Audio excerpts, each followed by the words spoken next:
Is the Obsessive Compulsive Gamer, and I'm extremely excited to be playing MGS 3 as it got a new patch. And seemingly an awesome one, which I will say as soon as I get done. I'll make sure I'm live. Yep, I'm live. Okay, so the Master Collection came out, and while it was serviceable, it definitely wasn't as good as it should have been and had a ton of problems. And one of the major problems that was a special bugbear, right, was that it only ran at really 720p that was then upscaled to 1080. So it wasn't even a full 1080p, and that was even on the PS5 version, which should be able to run a game that is essentially a PS2 game at 4K, especially as it has no other graphical bells and whistles. Today, that was changed as they released an update that allows you to play it at 4K. There's some upscaling going on, but still. And, unlike most of the time, whereas YouTube doesn't show anything above 1080p, you're seeing it go from a native, or upscaled 1080p to a native 1080p upscaled to 4K. So you will be able to see the difference, actually. And then please give me the name.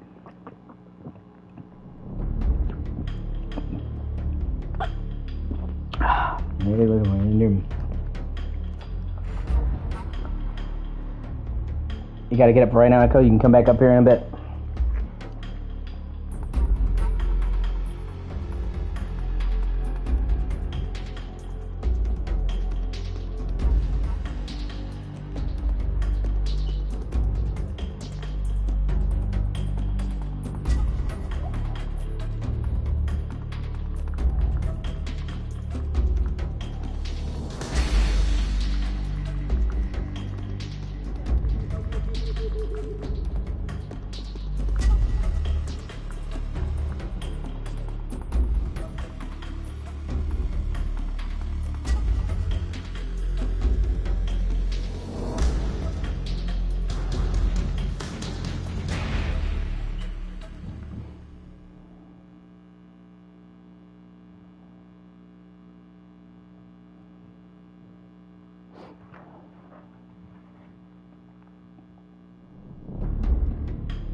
Oh shit, I didn't mean to do that.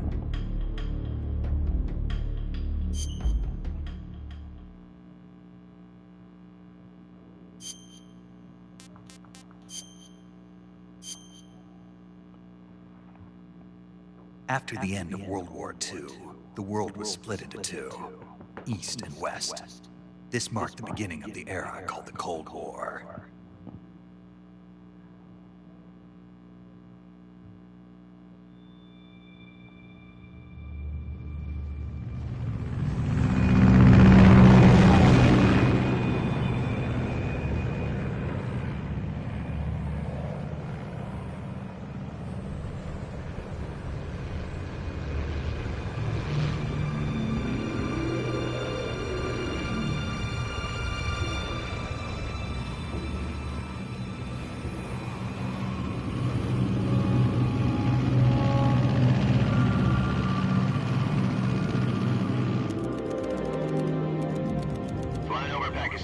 Altitude 30,000 feet. Approaching Soviet airspace. 20 minutes to drop off. Commencing internal depressurization. Equipment check. Arm main parachute. All right. You ready to go? Drop zone still showing a high pressure mass. Cab okay. Good. We've got high visibility.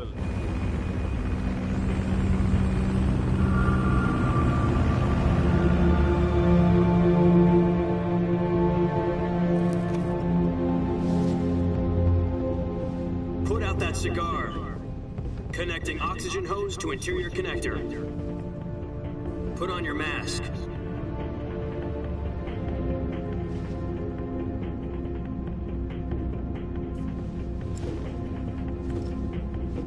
Does this panty waste know what he's doing? Approaching release point. 10 minutes to drop off. Hey, are you deaf? He said put out the cigar and put on your mask.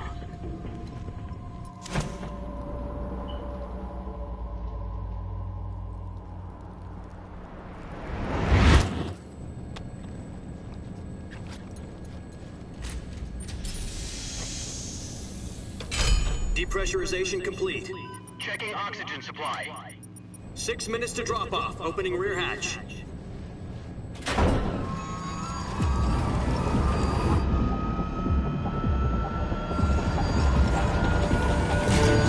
Sunrise.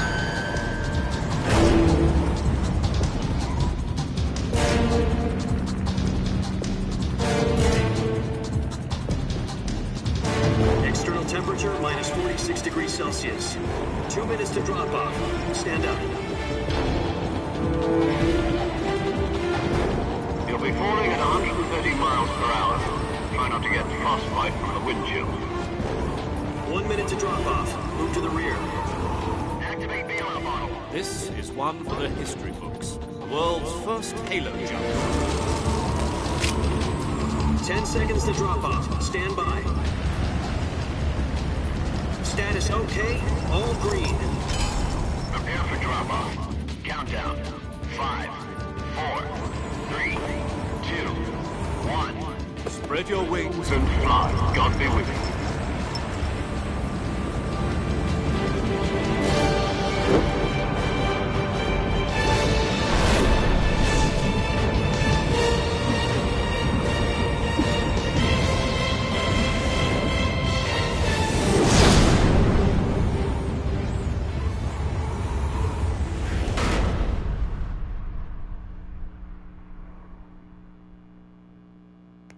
Jack, I've got some important news.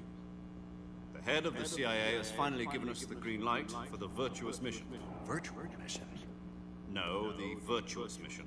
The future of our Fox unit depends on it. If it succeeds, we'll be officially organized into a unit. Virtuous mission? Sounds like some kind of initiation ritual. You know, don't get cocky. This isn't a training op. Right. So what exactly is this wonderful mission? Well, about 2 years ago, a certain Soviet scientist requested asylum in the West through one of our moles. His name is Nikolai Stepanovich Sokolov. He's head of the OKB 754 Design Bureau, one of the Soviets' top-secret weapon research facilities, and the East's foremost expert on weapons development. Sokolov? Isn't he that famous rocket scientist? The very same.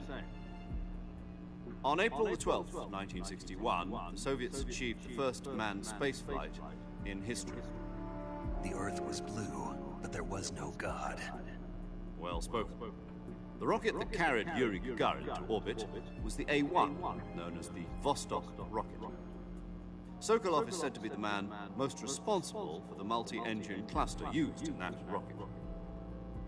After Gagarin's flight, Sokolov left rocket development to become the head of the newly established Design Bureau. From a lowly technician to head of a design bureau, that's quite a success story. So why do you want to defect? It seems he'd become afraid of his own creations. Afraid? Call it a crisis of conscience. And for that, he left his country and his family behind and went over the fence? Not exactly. One of his conditions was that his family was also to be taken safely to the West. We used a mole to get the family out first, and succeeded in sneaking Sokolov over the Berlin Wall shortly afterwards. I was the one who conducted the operation. The security on the eastern side was still full of holes back then. Then what? We got Sokolov over in one piece, but the whole ordeal had left him exhausted, and we checked him into a hospital in West Berlin. It took him 2 weeks and more than 600 miles to get from the research facility in the Soviet Union to Berlin. He was in no condition to say anything coherent. And it was only a week later that we had something much bigger on our hands.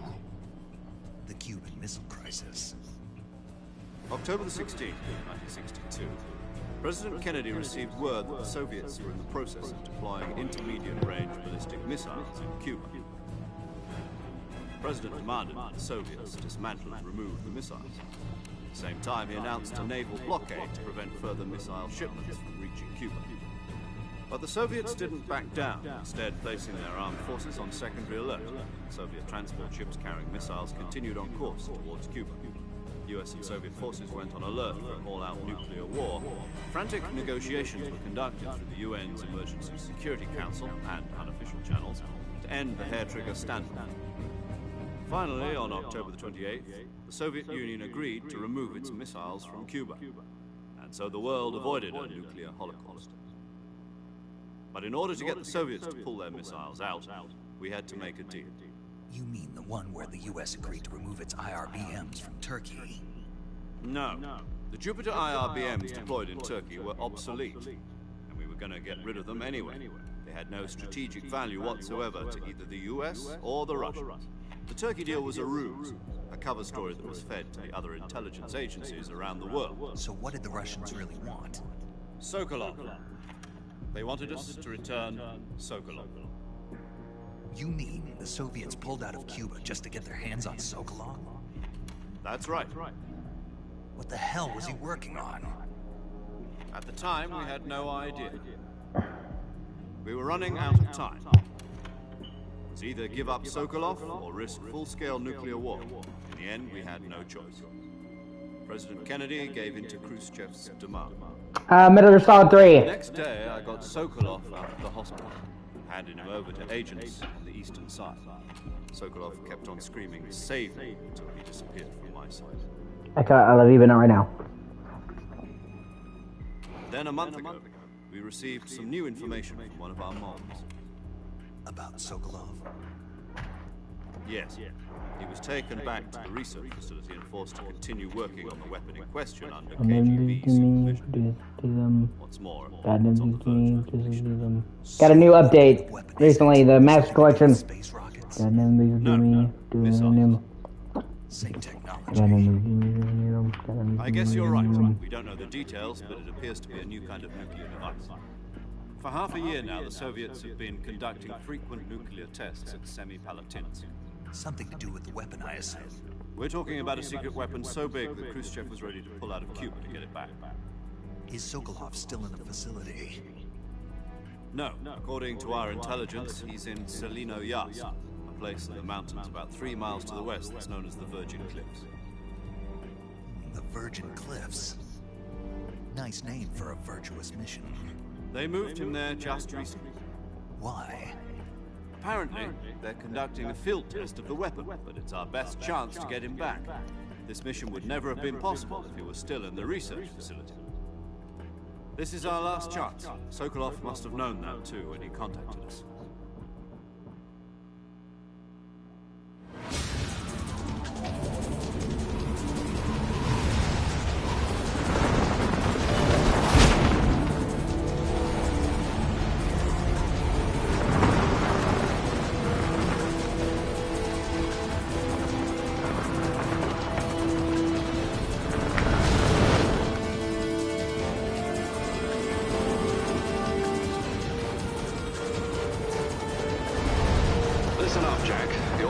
Infiltrate Selino Yask in the Soviet mountains, ensure the safety of Sokolov, and bring him back to the west.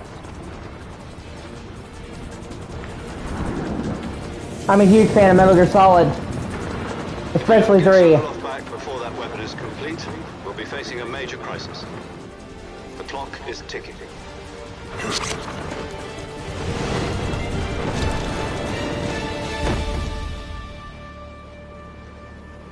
Once we've confirmed the rescue, Sokolov, stand by at the recovery point.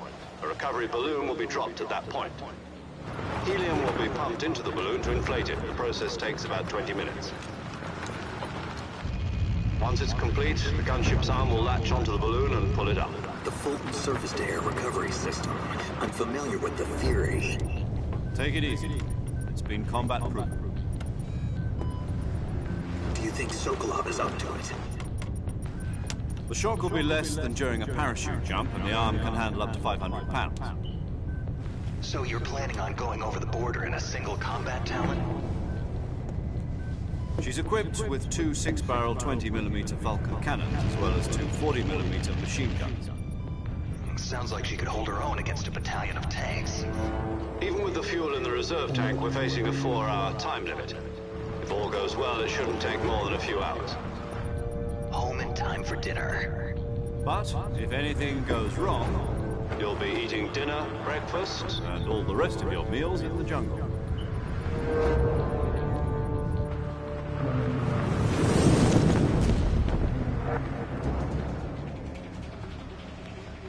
And for the time this game came out, 2004, this was a visual fucking tour de force. This game pushed the PS2 to the fucking breaking point. I had a terrible frame rate to accommodate. Although, you know, now the frame rate's pretty much fixed in the modern version.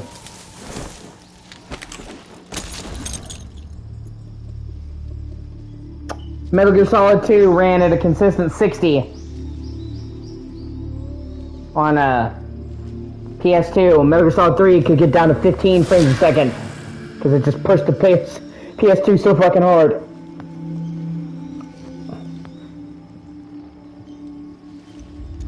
Especially in regards to foliage.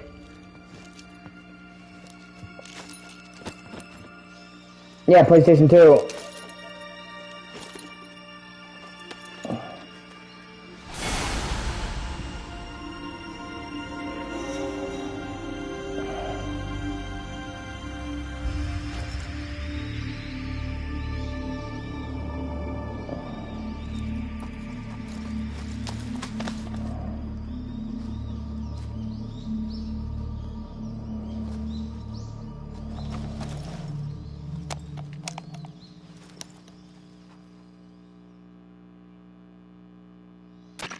Do you copy?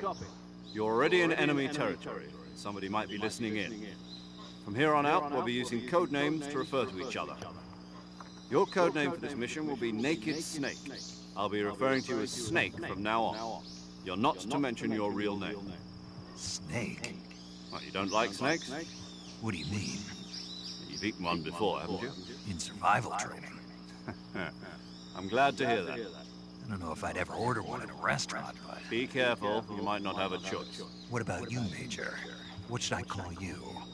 Let's see. I'll be Tom. Call me Major Tom. This will be a sneaking mission. You must not be seen by the enemy. You must leave no trace of your presence. Yeah. Clear? This kind of infiltration is the Fox unit's specialty. In other words, weapons and equipment are procured on site. Well, this is Big Boss. You're completely naked, just as your name implies. Great. Now I see why you asked me if I like snakes. I suppose calling me Snake was your idea of a joke, too. No. There's a good reason for that. I'll tell you later when the time is right. Gotcha. Getting back to the subject, how exactly am I supposed to feed myself? You've been issued a knife and a tranquilizer gun. Use them to hunt for food. You'll also find some medical supplies in your backpack. Yeah, about the backpack. I lost it in a tree on the way down. I see. Well, you'd better go back and get it. You know where it is? No problem. I can see it from here. It's stuck on a branch. To climb a tree, stand in front of a tree that's covered in ivy and press the action button. I'll be monitoring your progress over the radio. We can't risk violating Soviet airspace, but I'll be in the gunship. My frequency is 140.85. I'll give you a call if I need to talk to you. If you need to talk to me, use the send function. Okay, Snake, go get your backpack.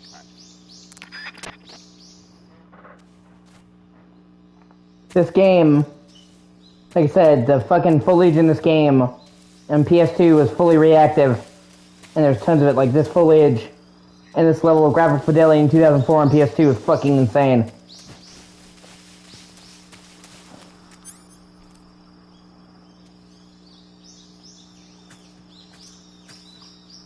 Yeah.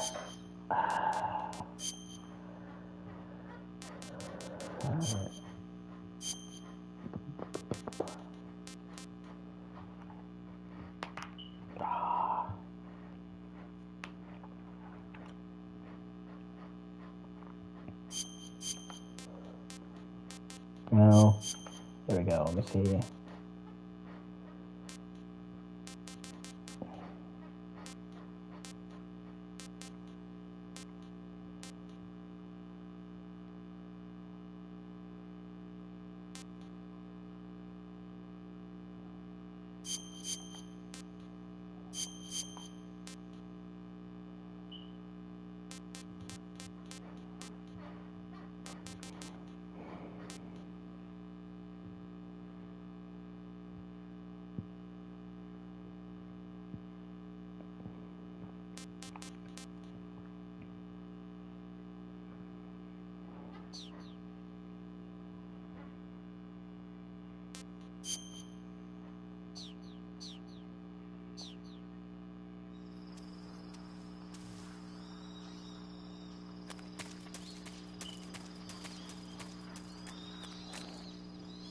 This game originally was at 1080p, but it was like upscaled 1080p because it was from the original Metal Gear Solid collection back on PS3, and people hated that, so they just added a patch today, actually, that upgraded it to 4K.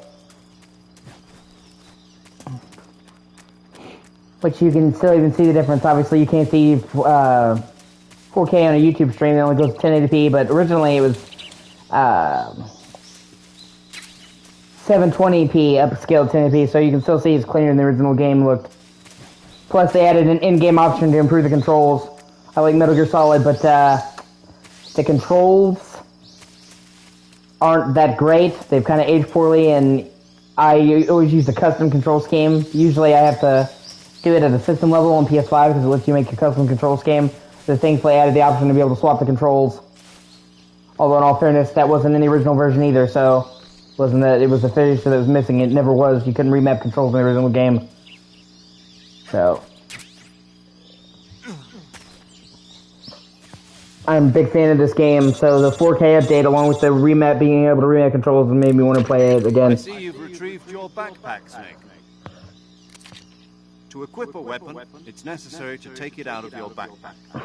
In the survival viewer, choose Weapon from the backpack. Your available weapons will be displayed in a window in the upper left. From that list, choose the weapon you want to Plus, equip, they're remaking this game. For other equipped items, just do the same thing from Item. Got it. Use the survival viewer backpack. Yep, that's right. Survival is fundamental to this mission. After you've been out in the field for a while, your stamina will start to drop. If your stamina gets too low, it'll affect your performance. You won't be able to shoot accurately, for example, and your wounds won't heal as smoothly. Keep an eye on your stamina so you don't run out. To recover lost stamina, you can hunt for local flora and fauna. You can use either your tranquilizer gun or your knife to hunt. My only weapon is a Mark 22 Hush Puppy tranquilizer gun? That's right. It's been fitted with its own suppressor. However, the suppressor will deteriorate every time you fire. Once its durability reaches 0, the noise suppression effect will be gone. So don't get too trigger-happy with it. The suppressor's durability is shown in the icon. Any weapons and equipment beyond what you're carrying now, you'll have to find as you go.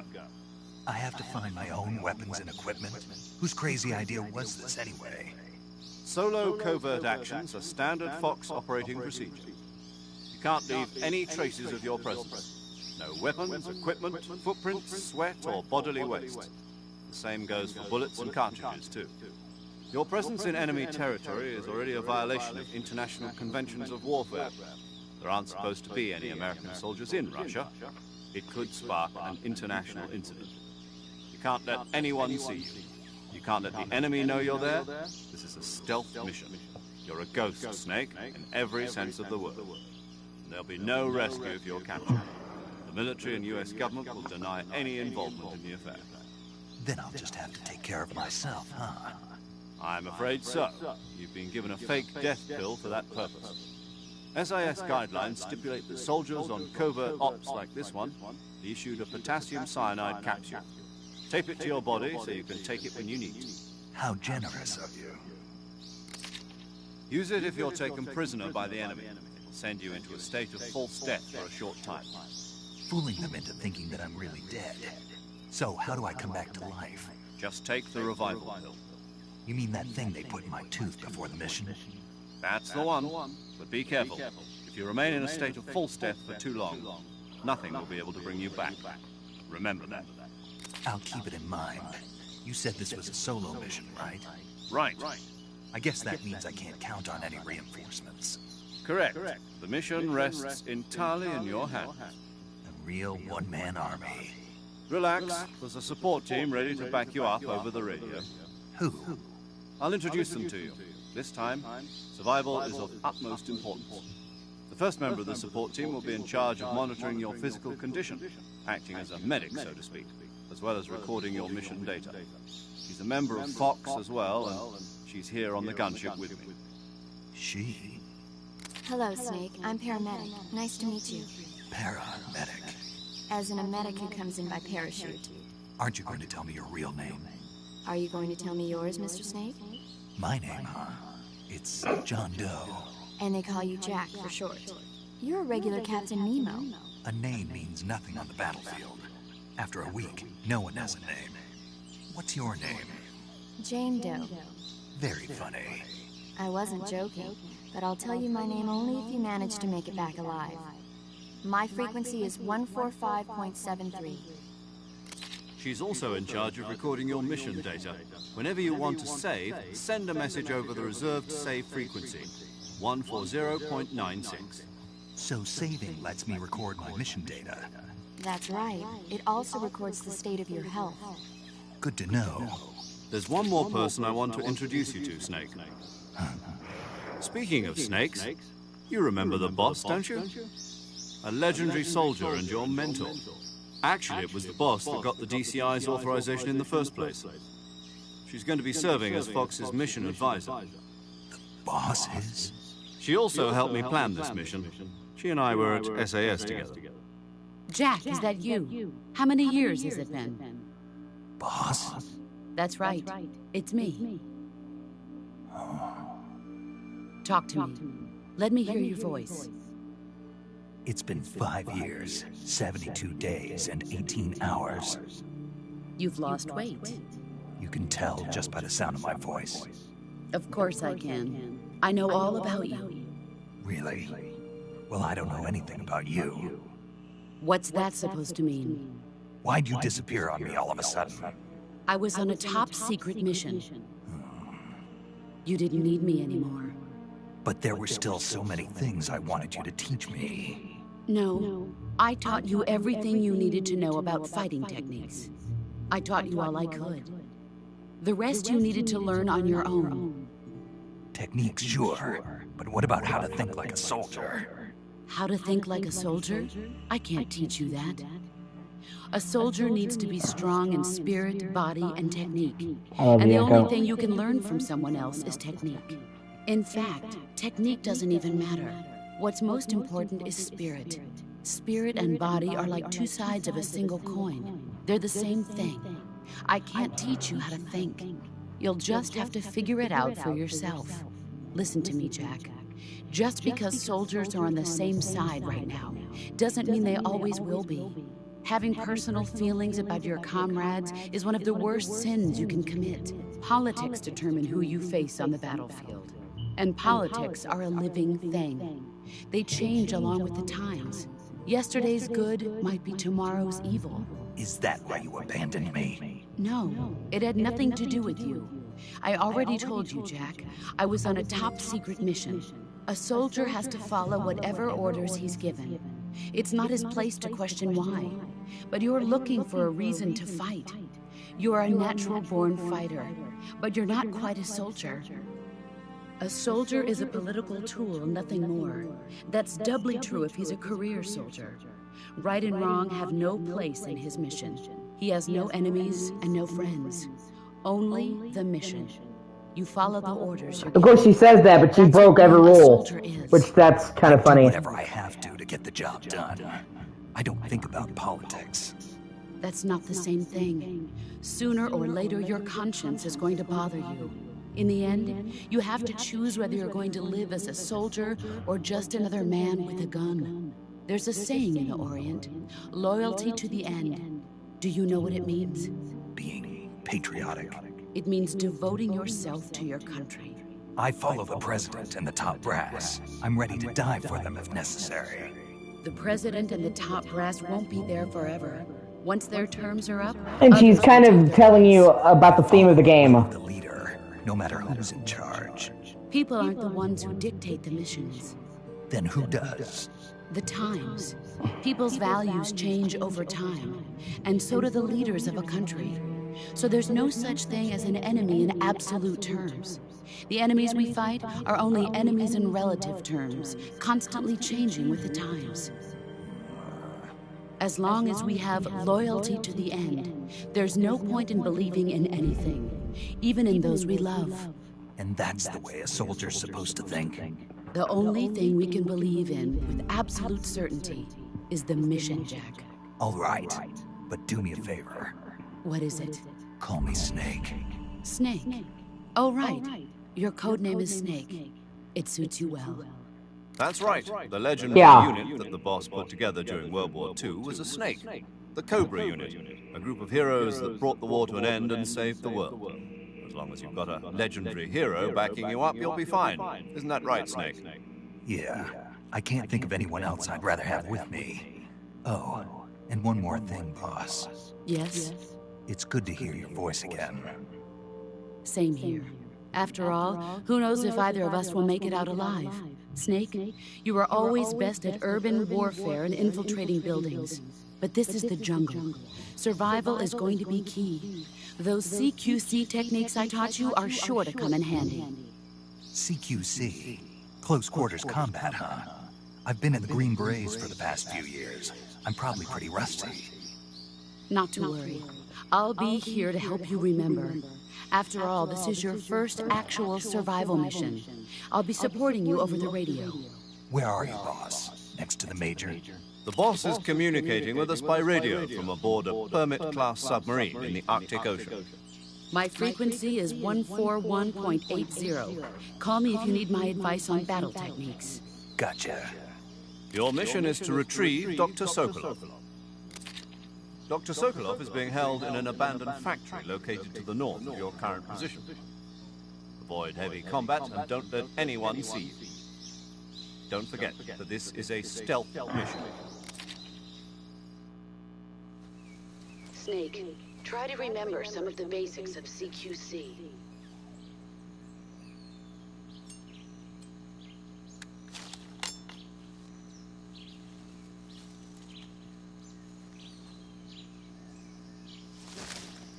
Commencing virtuous mission now.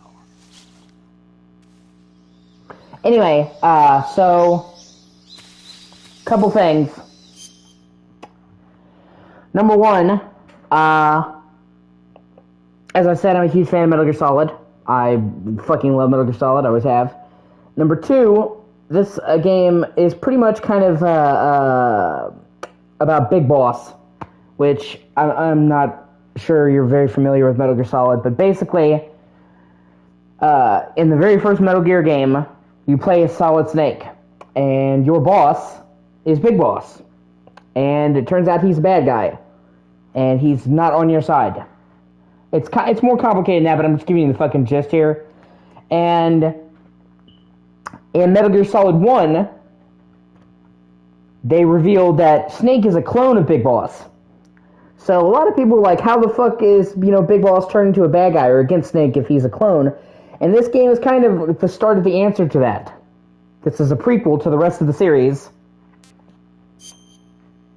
And seeks to explain why Big Boss is so different to Snake, despite Snake seemingly being a clone.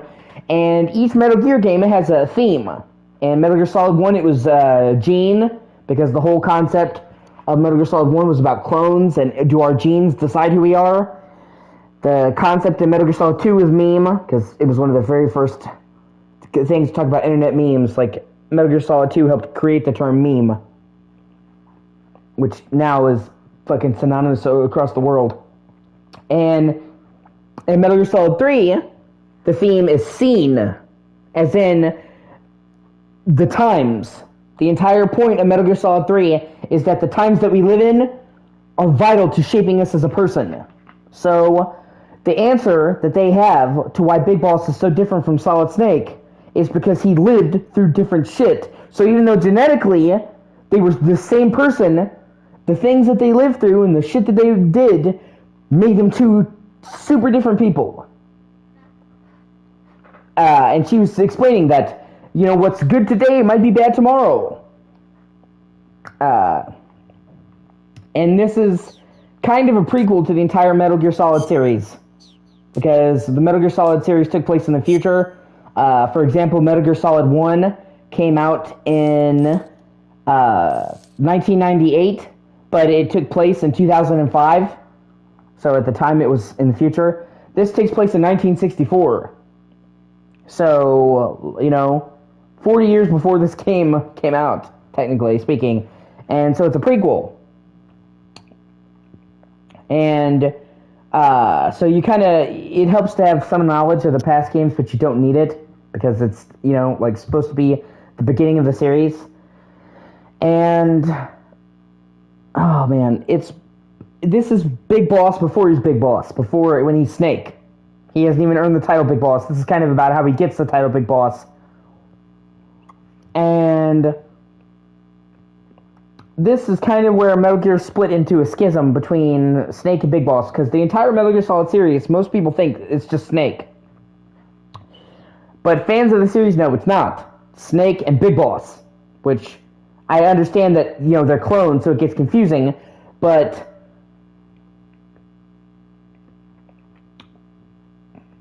this game is just the start of Big Boss's journey. He's super old when you see him in Metal Gear 1.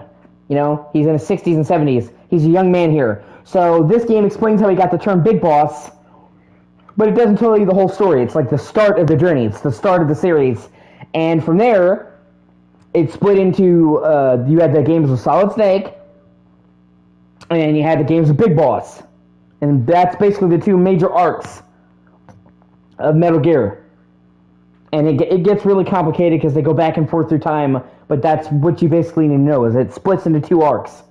And in the final game, Metal Gear Solid 5, the two arcs meet up in the middle. So the final Metal Gear game is actually the middle, but it made sense because they had finished Snake's story, so the only thing left to do was bring it full circle. And that's what they did. And, you know, obviously, anyone who's played Metal Gear Solid and loved Metal Gear Solid will tell you that the lore in the games is super fucking dense. So I'm omitting a lot of shit, otherwise we'd be here talking about this for hours. But giving you the understanding. And they are currently in the middle of remaking this game called Metal Gear Solid Delta. And they're updating it, obviously, with brand new graphics. And they're also updating the gameplay to modern standards. So the story will be the same. You know, but the gameplay will be completely overhauled to modern standards. And the graphics will be overhauled, obviously. It's on Unreal Engine 5, so... And I'm really looking forward to that. And that should come out in the next 6 months.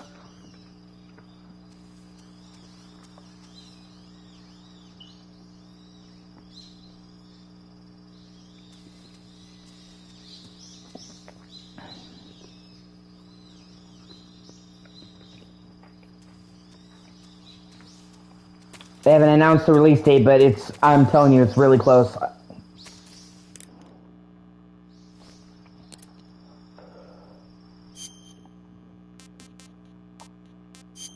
I'm almost guaranteeing you it's going to be March of 2025.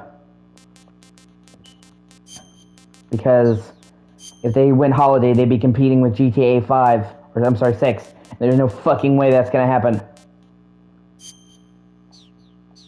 And they're intending to basically use this game, the remake, as a launch pad for new people. As there's a whole new generation of gamers that haven't really played Metal Gear, as it's been over a decade since the last game in the series came out. So they're not going to want to put it up against something like GTA 6. Honestly, nobody would.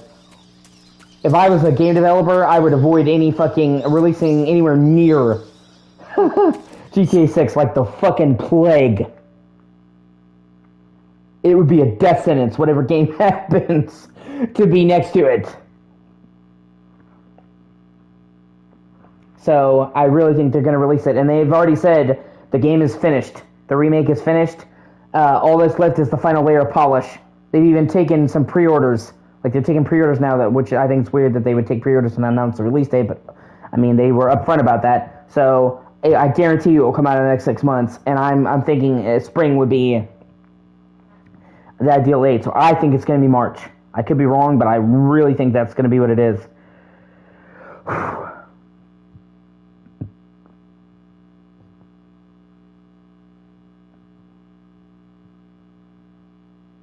I'm also going to be trying to get 100% on this and getting all the collectibles and shit, which there's a good amount.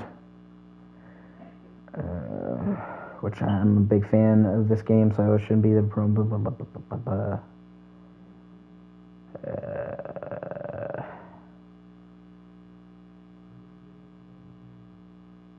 Okay.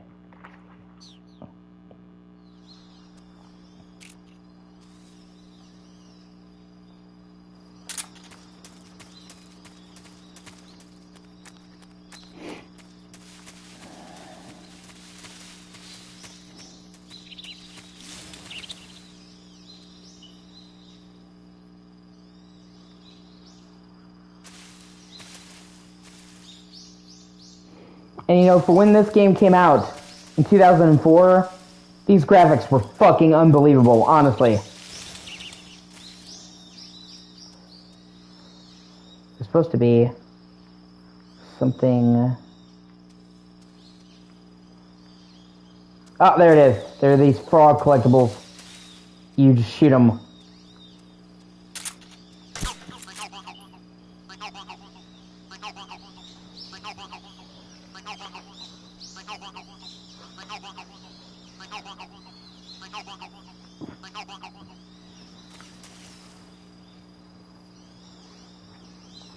Okay.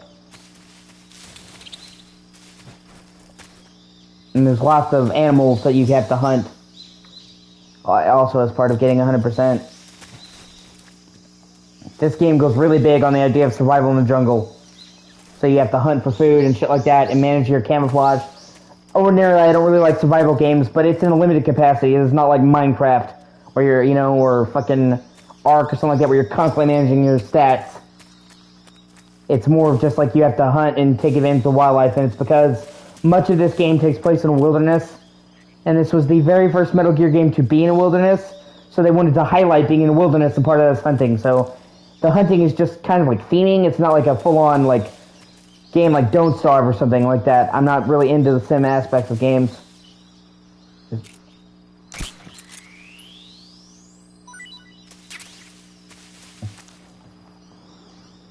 And as part of getting 100%, you have to hunt every species of animal. Okay, let me see.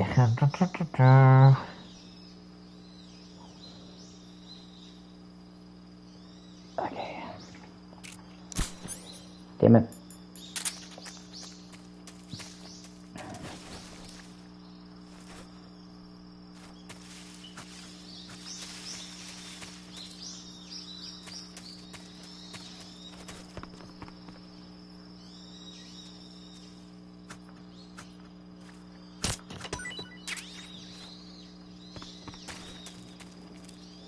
Oh, there it is.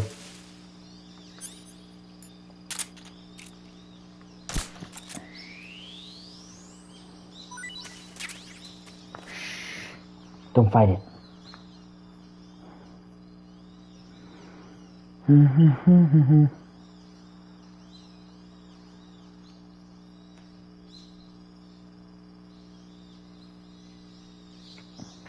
Let me check my inventory. I'm trying to make sure I get everything here before I move on.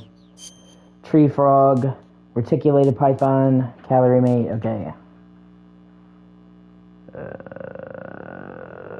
This is okay. Good. Okay.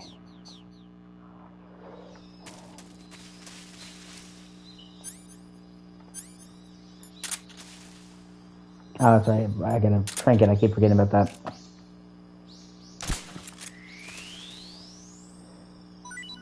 And honestly, you really don't have to hunt that much.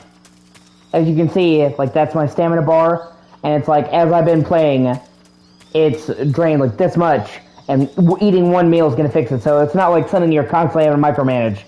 If you hunt, like, every now and then, you have more than enough. It's just to get you into the theme of surviving outdoors.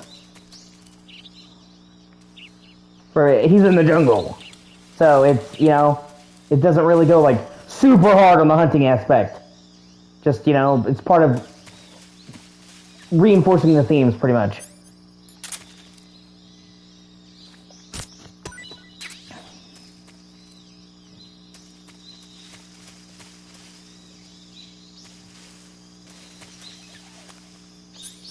Oh, that's right. I forgot about that. I have the sonar.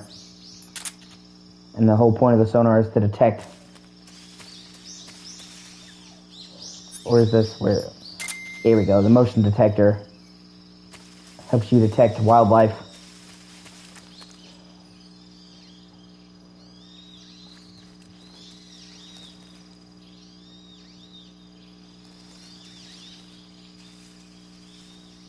I don't need to get that. I already got it. I'm looking for another type of frog. Where are you, you asshole?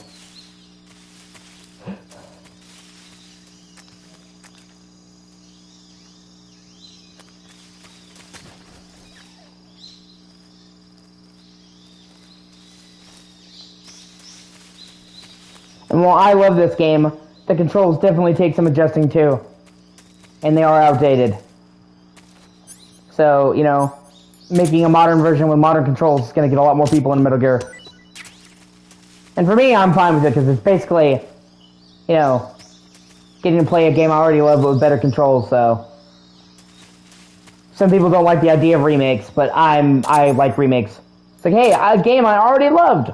Now I can play it in a better version. I'm down, but I've also noticed that a lot of people don't like replaying games, which I really don't agree with.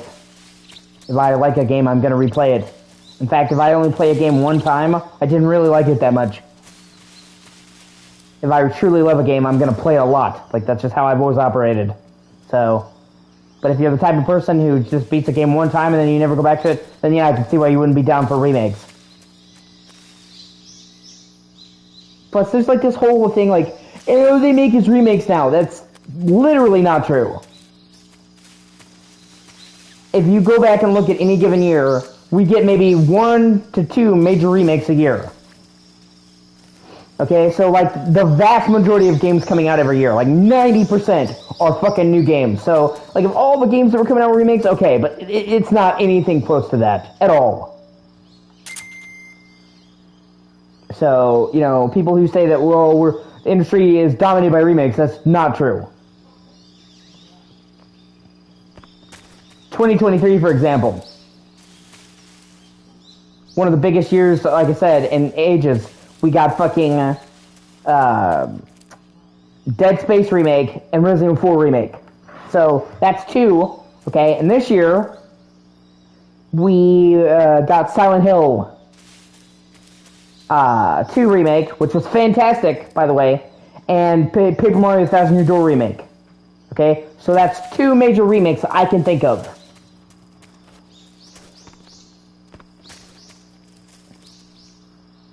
So, you know, when we were only looking at maybe 1 to 2, maybe 3 remakes a year, it's far from the gaming industry being dominated by them. So I think it's hilarious people trying to say that. There's supposed to be another frog here. Oh, hold on, let me... Snake H. I'm pretty sure I got... Tree frog is...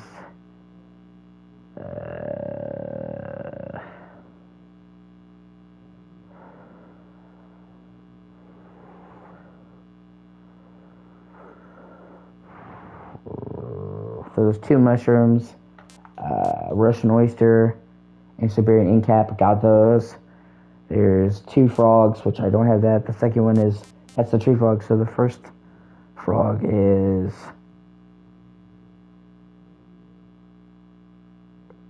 Oh no, there's only one. Okay, snake. There's a snake, 2 snakes, 2 mushrooms, 1 frog. Okay, so actually, okay, I've already got all of it then. My bad. I just need 1 bit of fruit, which I think is like supposed to be, yeah, it's right there. Ba-blam. Give me that mango! And then...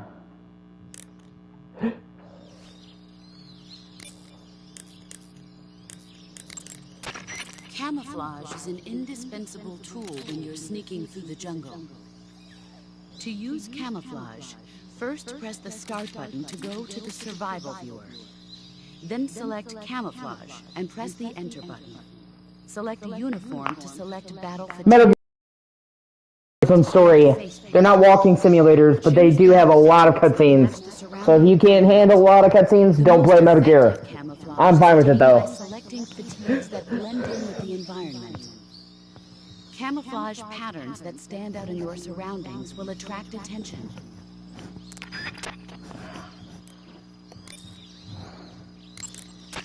Visibility is poor in the jungle, so you'll be finding yourself in a lot of unexpected encounters. Naturally, this means that close quarters combat will be more important than ever. So I'll have plenty of chances to use CQC then. That's right. In proximity encounters, firing a gun isn't necessarily the best response to every situation. It's only one option among many. Rather than taking the time to draw, aim, and fire a gun, engaging your opponent in hand-to-hand combat can sometimes be a faster and more reliable way of subduing him. Besides, in a sneaking mission like this one, it's too dangerous to go around firing your gun. You'll end up revealing yourself to the enemy. Yeah, I know. You created CQC to deal with exactly this type of situation. With your help, of course. In a battle situation, you'll only have a split second to decide how to attack. Use the weapon button to attack using a weapon, and the CQC button to attack using CQC. Press the CQC button once to throw a punch. Pressing it multiple times in succession will allow you to deliver a combo attack. But striking your opponent is just one aspect of CQC. It doesn't really start to shine until you've got your enemy in a hold. Press and hold down the CQC button to grab your opponent with your right hand. From there, you can use the left stick to knock your opponent off balance and throw him to the ground. This can be used to knock an opponent out in a single blow. If you don't press the left stick, grapple with your enemy until you're behind them and can get your knife to their throat. Grabbing an enemy from behind and holding your knife against his throat will render him virtually powerless. From this point, there are several things you can do. By double-clicking the left stick button, you can slit his throat by using your knife. Move the left stick and press the CQC button to throw the enemy to the ground. Tap the CQC button rapidly to choke the enemy. You can use this to knock him out or even kill him if you do it long enough. By continuing to hold down the CQC button, you can move around while keeping your grip on the enemy. By pressing the weapon button, you can aim your currently equipped weapon at another enemy. With their comrade acting as a human shield, the enemy will be reluctant to attack you. Press the left stick button to press your knife against the enemy and demand information. You'll be surprised at how much you can learn this way. But don't get too complacent. While your enemy may be powerless in your grip, he'll use any opportunity he can to counterattack. Yeah, that's one of the things they did in this game. Is they, in the original games, you just had an attack. You know, your melee attack was basic. In this game, they added like a whole thing, CQC, of shit you can do. And you can do a lot if you learn how to do it. And that's something that they worked on in future Metal Gear games, was greatly improving the simplicity of CQC, because CQC in this game is great, but it is really complicated to learn all of it effectively. They definitely worked on simplifying CQC. You can only use CQC to grab enemies when your right hand is free to grab and pull them toward you. In other words, when you're barehanded or equipped with a one-handed weapon like a survival knife or a handgun. You won't be able to grab hold of enemies when equipped with two-handed weapons, such as the assault rifle or weapons such as hand grenades that don't leave your right hand free to control the enemy. So in other words, I can't throw enemies with CQC when I'm holding an assault rifle or a hand grenade. Exactly. Don't forget it. Just trying to make sure I get all the dialogue. The gun you're using is a test model of a suppressor-equipped pistol currently in development by the Navy that's been modified by the CIA into a tranquilizer gun. The suppressor-equipped pistol it's derived from is itself being developed for use by special forces based on the M39. That's what they're going to call it if they decide to adopt it for official use. It uses a slide lock mechanism that will keep the firing sound down to a minimum. But I'll have to reload it by hand every time I fire, right? Right. You won't be able to fire multiple shots at once, so make every shot count. Aim for the enemy's vital spots. There's talk of designing the Mark 22 to accommodate special subsonic rounds, but for this mission, you'll be using specifically designed tranquilizer rounds. In a way, these tranquilizer rounds are like miniature syringes. When one of them strikes a target, the impact causes a needle contained within to shoot out. At the same time, chemicals inside the round are mixed to create a gas, which pushes the plunger and injects the tranquilizer into the target.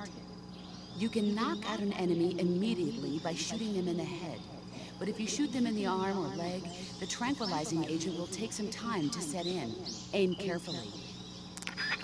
Are you still there, Mary, or did you vanish to sleep? You're wearing the woodland face paint, I see. The woodland face paint is designed for use in forests. It'll give you a high level of camouflage in a wooded environment. Try using woodland paint when you're traveling through the forest. Normally, you would ask a fellow soldier how well your camouflage is working. But this is a solo sneaking mission, so nobody I don't know. is on your side. You went took a bath, so maybe you got sleepy. How well your camouflage is working by yourself. Yeah, I know. Don't worry, that's what the camo index is for. The camo index tells you how well you've imitated the surroundings. The higher the index, the more well disguised you are. With a high enough camo index, you can even fool enemies inches away. If you are in an I'm saying you might have gone to sleep because you took a bath and you're tired. Camo index high. Got it?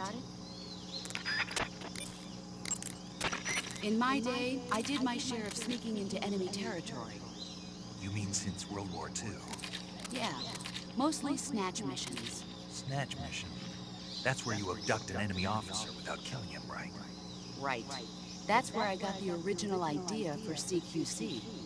In a snatch mission, taking out the target's escorts by shooting them is not an option. If the enemy hears the gunshot, they'll know there's an intruder and tighten security. And the target will sense danger and try to get away. You needed a way to take out the guards and secure the target without making a sound. That was the idea. The CQC style that you and I developed is based on the techniques I cultivated during those missions. So... First time I've heard this. Huh? You've never told me any of this before. I didn't? No. Why? Why didn't you tell me this before? Why now? I have my reasons. Ho ho ho. This is a solo sneaking mission. There's no one out there to support you. You'll need to be more than just a soldier. You'll have to be a medic, a pilot, and even a cook. You don't need to remind me. I'm glad to hear that. Glad to hear what? That you haven't changed a bit. The truth is, you're nervous, aren't you? I'm not nervous. There's no need to be embarrassed. No one's ever attempted a mission like this before. In fact, you might say that getting nervous is the natural way to react.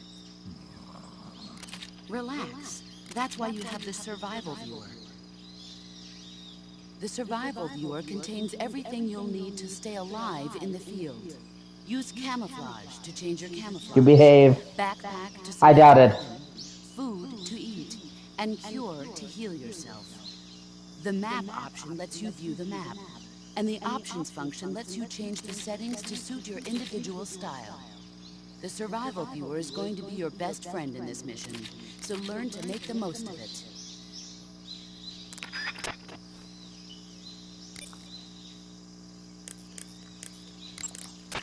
Saving the game, Snake?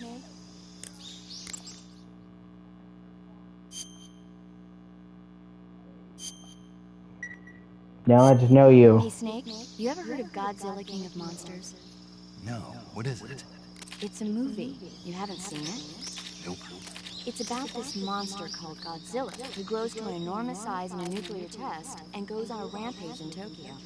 Nuclear test, huh? Then the Marshall Islands must be crawling with giant monsters right about now. It's just make-believe. Maybe that's why my pants have been so tight lately. Snake, it's a movie, not a report out of Los Alamos. I know. So then what happened?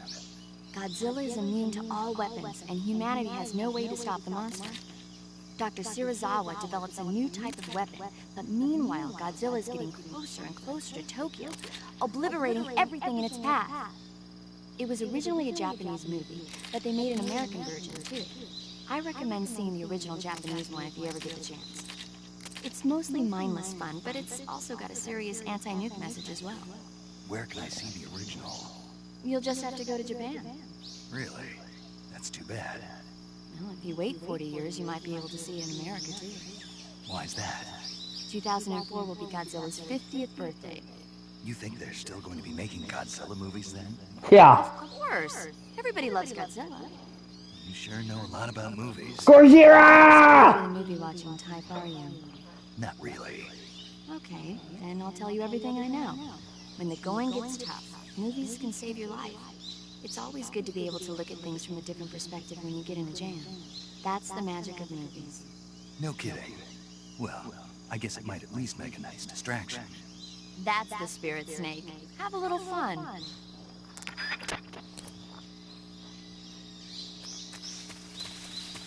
Now I can finally leave the starting area.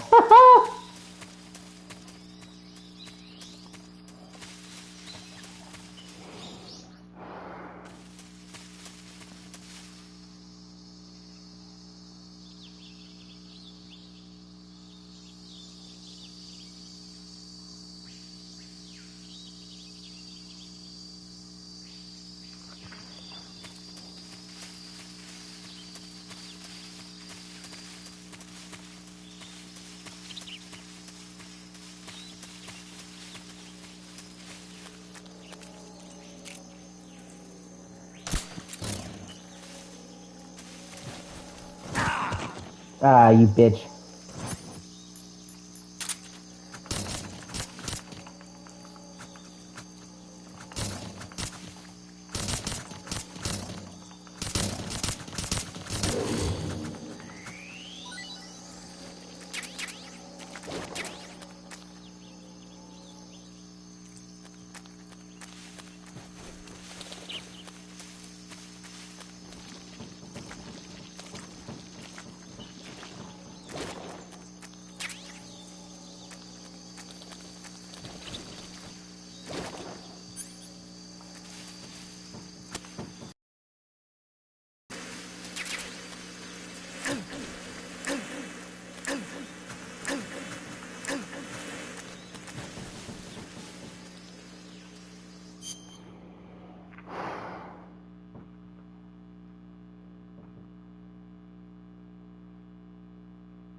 Let me see.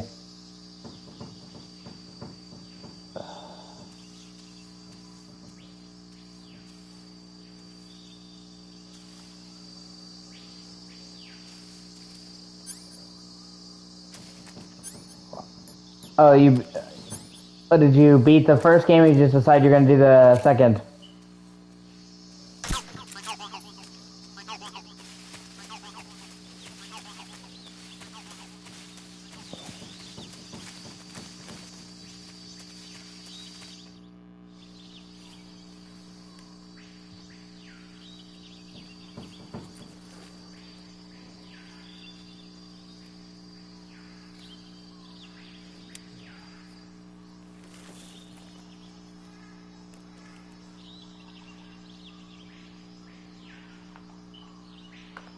Major, I've spotted 2 enemy soldiers.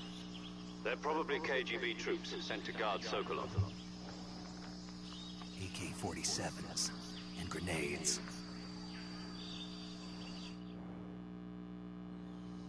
Snake, your presence in Soviet territory is already a violation of international law. You can't let the Kremlin find out that the CIA and the American government are involved. Contact with the enemy is strictly prohibited. Don't engage them in battle either. This is a stealth mission. Got that? The Major is right. The point of this mission is to sneak through the jungle without being seen. The success of the mission depends on how well you use your camouflage. Change your camouflage by selecting Camouflage from the Survival Viewer. The Uniform option lets you pick your uniform, while the Face option lets you change your face paint. Choosing camouflage that blends in with your surroundings will help you conceal yourself more effectively. Also, don't forget that anything that moves will stand out in the jungle.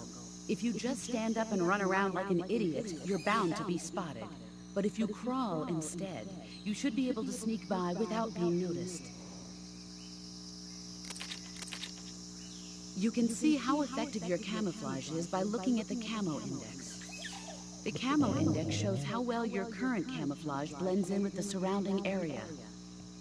The higher the value, the harder you are to spot, and vice versa. The key is to make yourself one with nature. Keep that in mind as you go along, okay?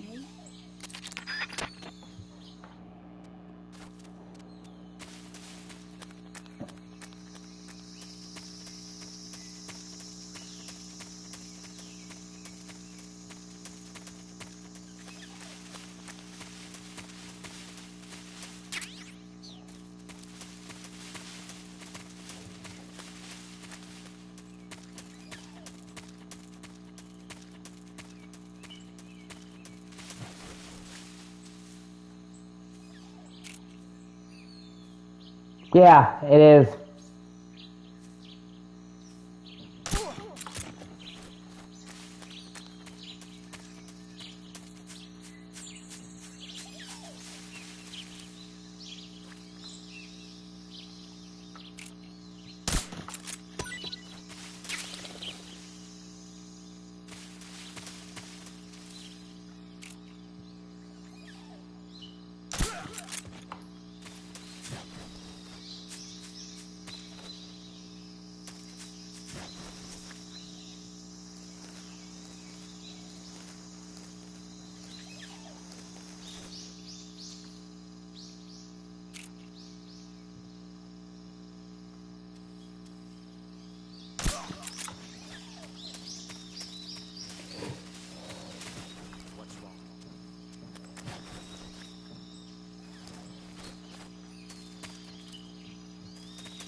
Shit.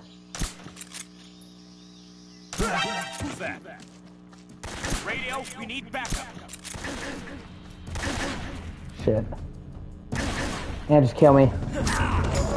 I always try to go in without getting spotted. Oh, now! Now! You You know what? I'm not trying to do it perfectly. I don't care. This is just me trying to get all the collectibles. So, right now, getting spotted doesn't really matter. I've actually beaten this entire game on the hardest difficulty, which, let me tell you, is no fucking cakewalk.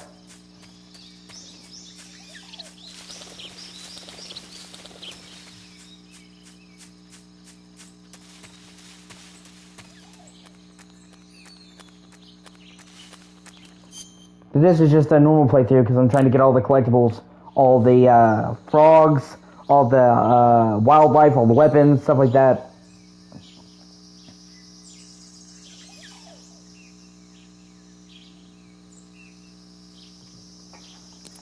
Okay.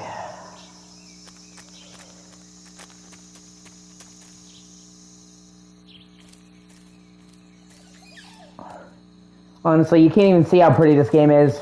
The recent update that released today, and why I'm replaying this game, is because it's now at 4K, which is great. It was only at 1080p even on PS5, so being able to play it at 4K is great. Of course, YouTube doesn't do streams higher than 1080p, so... But even now, you can still probably see an improvement, because originally, it wasn't even a full 1080p. It was 720p, upscaled 1080p, because it was from the original collection, so... You still be able to see it, because at least now it's like a full over 1080p, so...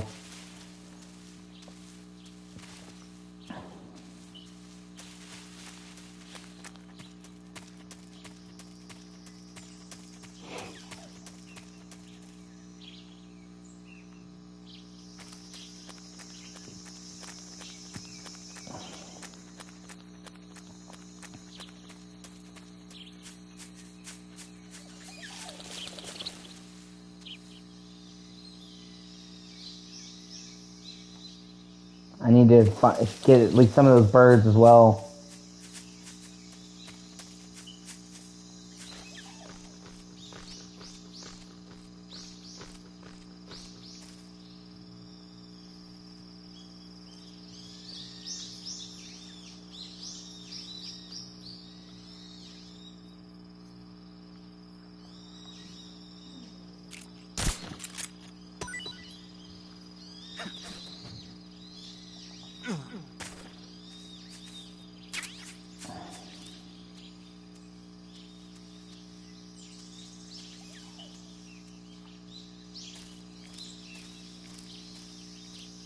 Of course, that's the problem with birds, is they can be hard to fucking get.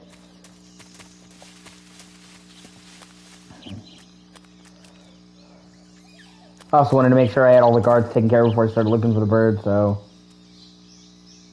Come on, where are you fuckers? I hear you, but I can't see you. Where are you?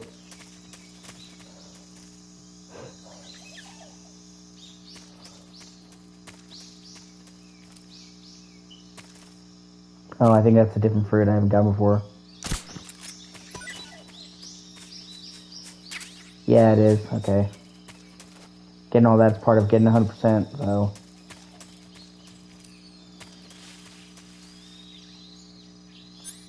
Actually, I have a motion detector. Let me see if I can use that.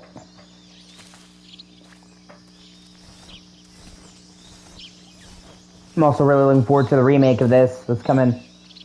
I personally think it's coming in March. Shit, yeah. No wonder I'm having a difficult time getting the fucking birds. They're in the fucking grass. It's like, it's not hard enough to see them anyway. Oh, what? Did he get up, or was he always wandering around?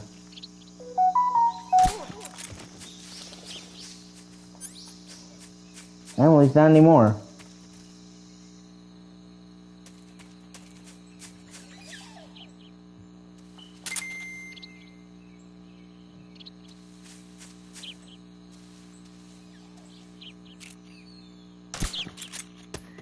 Ah, I got one. Ah, fuck, I gotta eat something.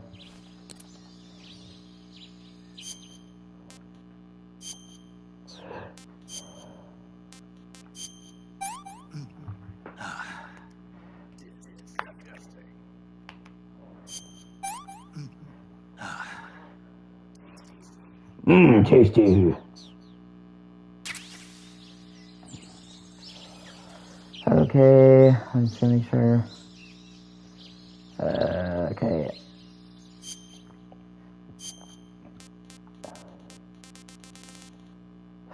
Fruit C, Golova, got that. Bird E, which is the sand whistling thrush. Okay, got that. Fruit A is Yabloko. Oh god, that is a fucking mouthful. Wow. Yabloko Moloko. Oh man.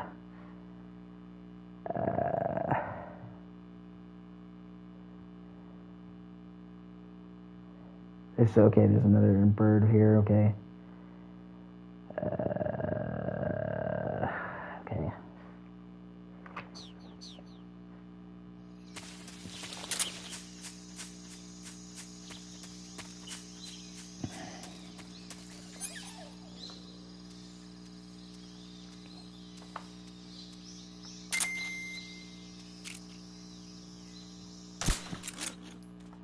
What? It's the enemy!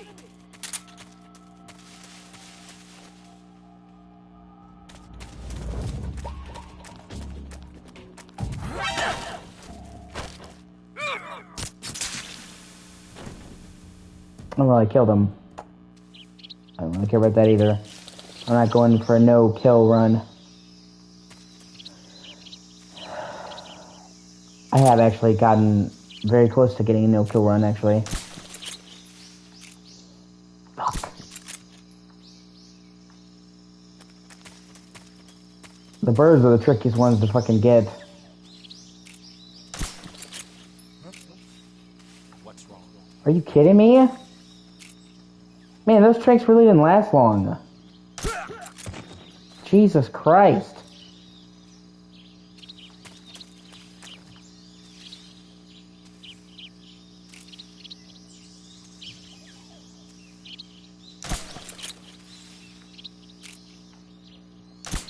Ha ha! Shot that fucker down!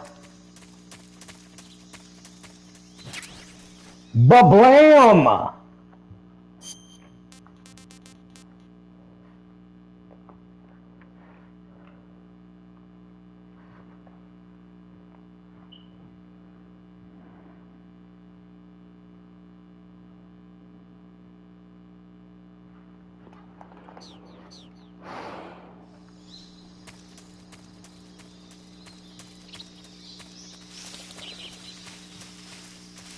Oh.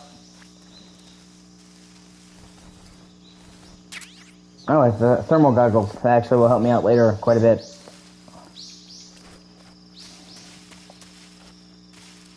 Oh, shit. There's the third frog right there.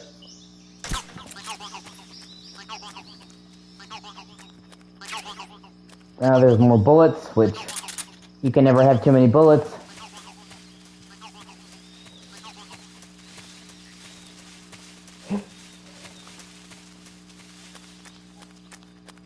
Sometimes it helps to use the original camera. Get a wide panning view anyway.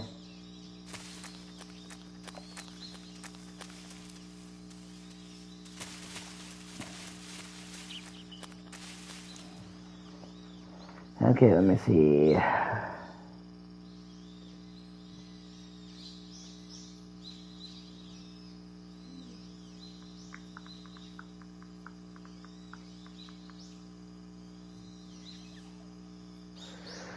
Okay.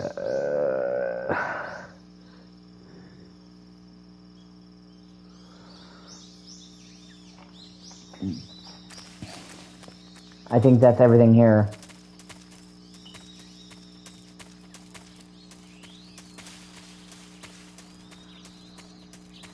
Dolino Vadno.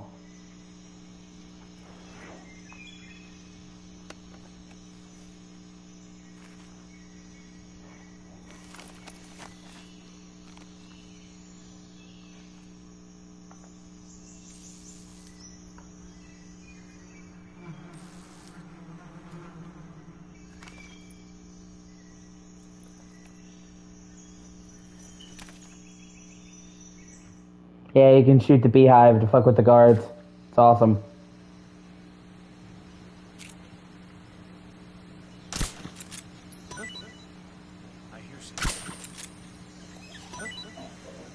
And it makes them run all the way over, and even the other guards leave, so it basically clears the area for you. It's hilarious.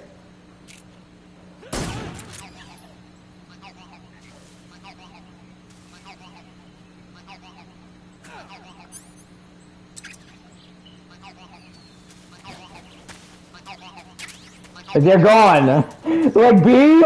Fuck you! Not that I blame them. I see a bunch of bees coming at me, I'm fucking booking it. That's just honestly... you know, that's a reasonable fucking response. I remember... funny story, one time... We had a wasp nest, right? And it was outside our window. And my sister was being so fucking dumb. She had like bug, air spray, like it wasn't even like it was like Glade or freshener, some kind of thing like that. She sees this wasp nest, and she like leans out our window and sprays it. And she had not told any of us that she was gonna do this. It was like 4 people. It was like me, my friend, her boyfriend, and her. And it was I was like 15 at the time. It was like many years ago. And so she sprays the wasp nest, and one of the wasps comes in through the window, as you might do. And I am not kidding you when I say that all 4 of us were trying to get the fuck out of my room. Like, we were pushing her out of the way. Squeeze through the fucking door, man, to get away from this wasp. Oh god, I mean, we were fucking out of there.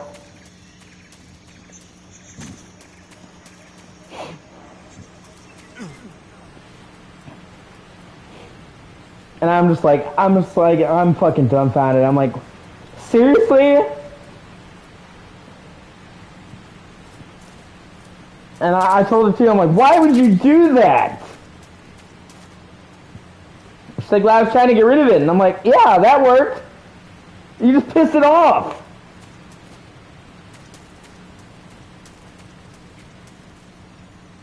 Something there. Ah, shit. Nope, that's gonna be a problem. Well. Yeah, no. You're seeing things. I wouldn't worry about it. Nobody here. Just you.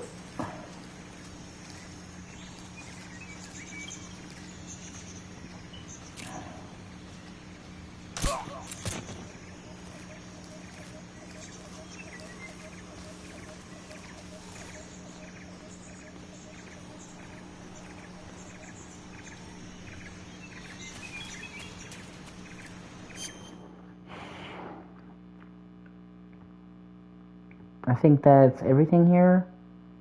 Yep.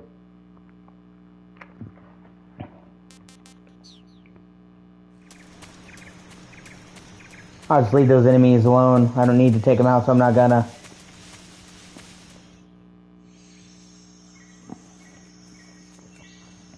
Yep. An abandoned factory in the middle of the woods. Rosvet. Rosvet. How are you gonna say it?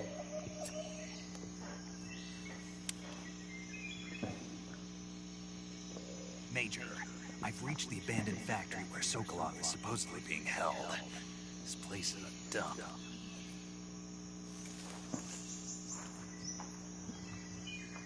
I can't see Sokolov from here. Security is pretty tight. There are sentries posted. No, and you know, bees are not exactly what I call pleasant, but, you know, you can get away with fucking with them. Your objective, Sokolov, is inside the factory. They should be holding him. Unless you buy their nest. Man, wasps hate everything. Be careful. Your mission is to bring Sokolov back alive. He must not be exposed to any kind of danger. Do not approach Sokolov while in the alert phase. Right. Oh, and one more thing, Snake. You mean there's more? No, it's just that when you get to Sokolov, I want you to tell him something from me. And that is? Sorry for being so late. Is that all? Yes. Understood. Beginning my approach to the target.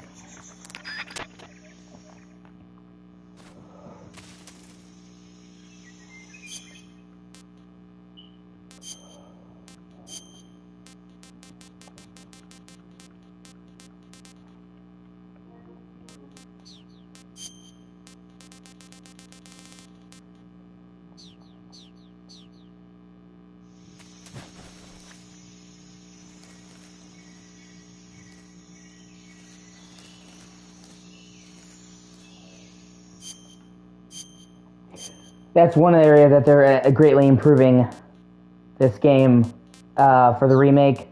Is you have to switch camouflage, and I like the idea of the camouflage, but the problem is that you have to frequently pause the game and switch to the menu, and it kind of breaks the flow. They're letting you map a bunch of camouflages to the D-pad and switch through them quickly without interrupting the game. It's a elegant solution, honestly.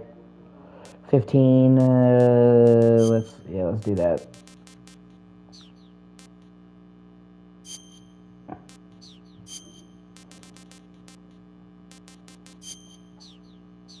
What, for the bees and wasps and shit, or?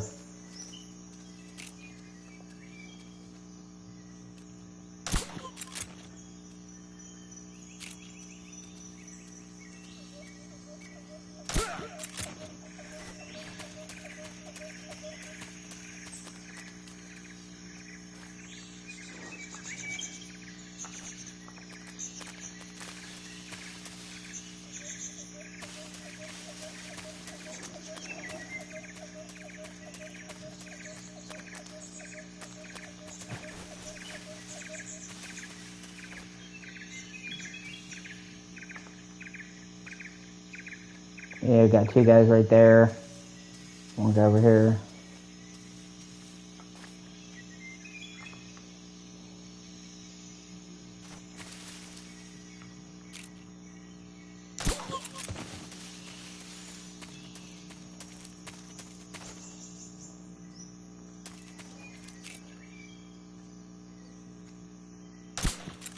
Really?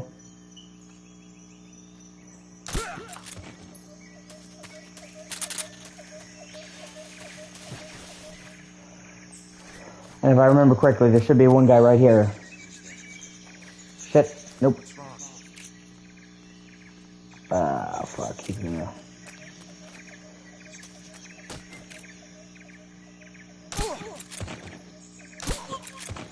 Bitch.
Okay, just making sure I took out all the enemies. There's items to collect here, but I didn't want to do it while there were still enemies patrolling.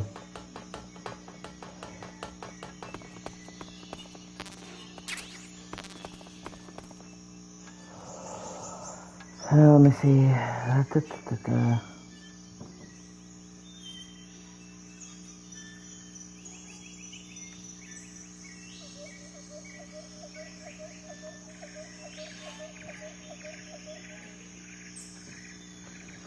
Okay. Just to start the game, man.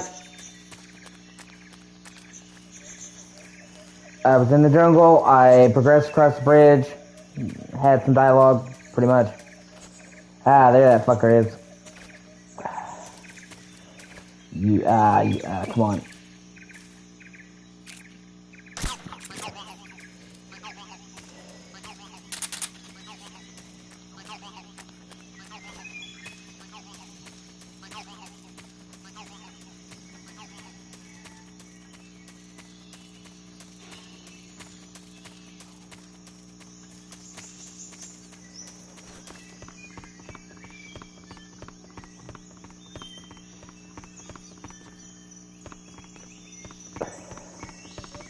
Yeah, you can even jump through the window, which is pretty cool.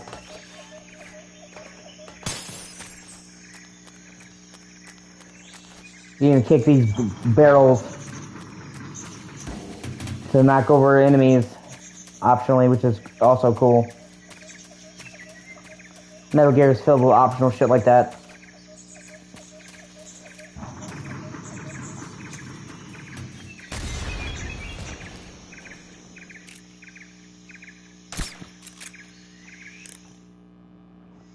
Hideo Kojima is insanely detail-oriented.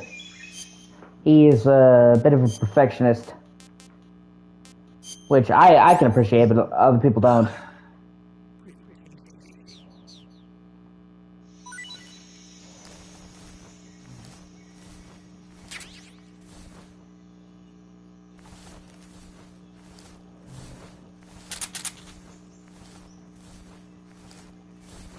And there's always multiple ways to play through each situation in Metal Gear. Like this crawl space, I didn't even have to come down here. I could have just went a different way, or going above. You can climb above the ceiling and walk on the metal railings.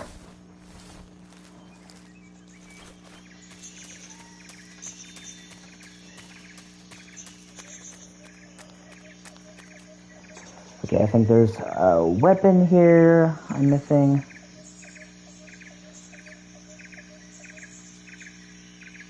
Okay.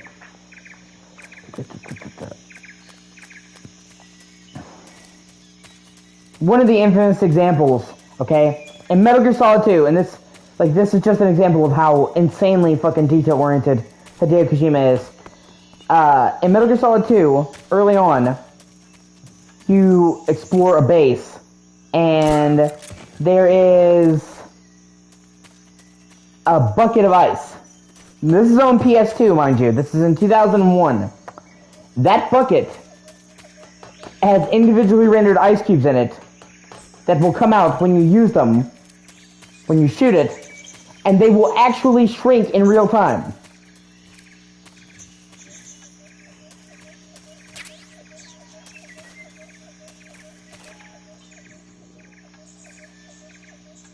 Okay, and this is nowhere else in the entire game.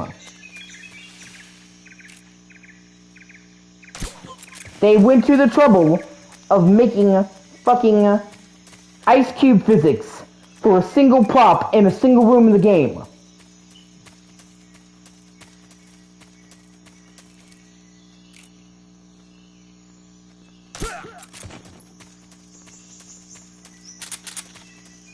And that's another reason why Hideo Kojima, fucking stupid things. Metal Gear Solid 5 is so good. Who's that?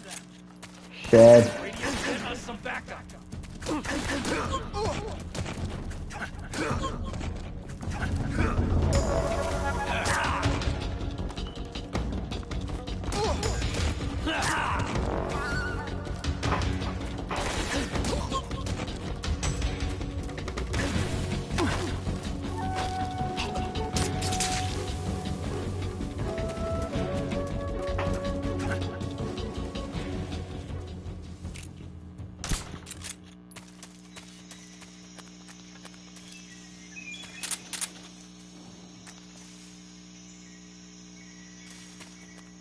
When Metal Gear Solid 5 moved to open world with 5,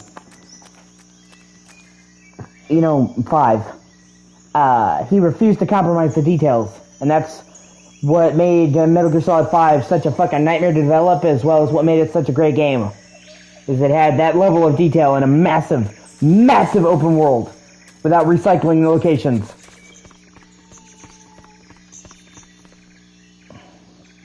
I love you, Echo, but you gotta get up right now.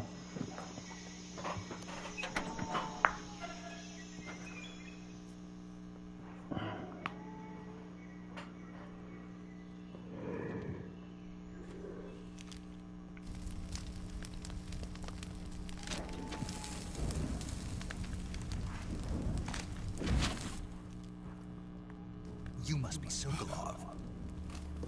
Are you one of Vulcan's men? You'll never get it from me. I'm a CIA agent. I've come to escort you back to the other side of the Iron Curtain. You're CIA? Yeah. I was sent by Major Zero, the man who got you out 2 years ago.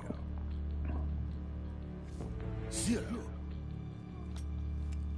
I have a message from him. What is it? He said to tell you sorry for being so late. Did he now? What does it mean? It means he's a man of his word. But we've got no time for this. You have to get me out of here before they arrive. Who's they? Colonel Vulcan of Gru. You in the West know him as Thunderbolt. Thunderbolt? Never heard of him. He's a member of the Army's extremist faction, a man who seeks to seize control of the motherland. Ever since the Cuban Missile Crisis 2 years ago, Khrushchev has been pursuing a policy of peaceful coexistence with the West. Despite resistance and criticism from hawks in the army and the provincial authorities, Khrushchev has managed to suppress the opposition so far. But the failure of his agricultural policies has put him in a precarious position.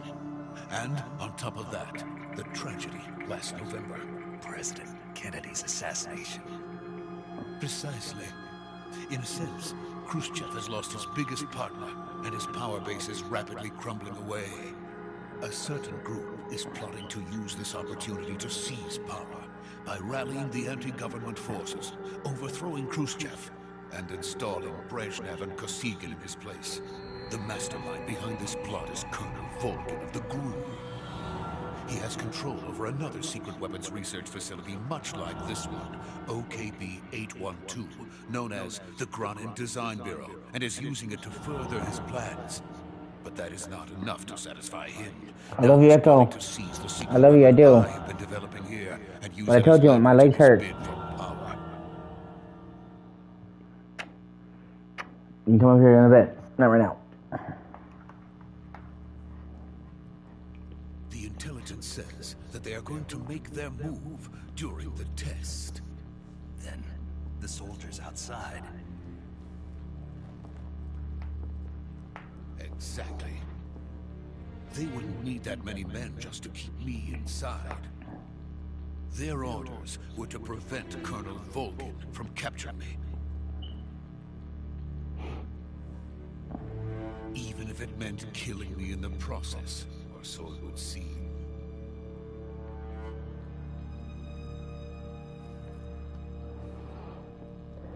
Vulcan will come.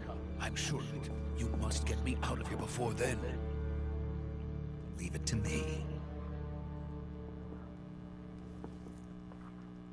By the way, your Russian is superb.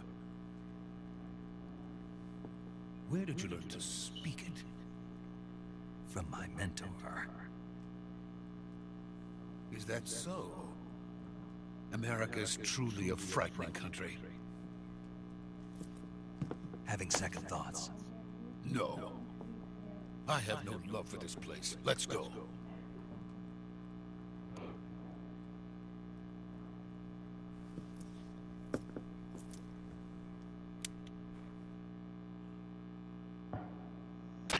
Major, this is Snake. Sokolov is safe with me. He's doing fine. No injuries. Good work, Snake. Now hurry up and get Sokolov to the recovery point. We'll rendezvous with you there. Roger. What about the sentries? I had to kill them. There was no other way. But no one will know we were involved. I see. What about the boss? We lost contact with the boss some time ago. What happened? It's probably just a weak signal. Just hurry and get Sokolov out of there.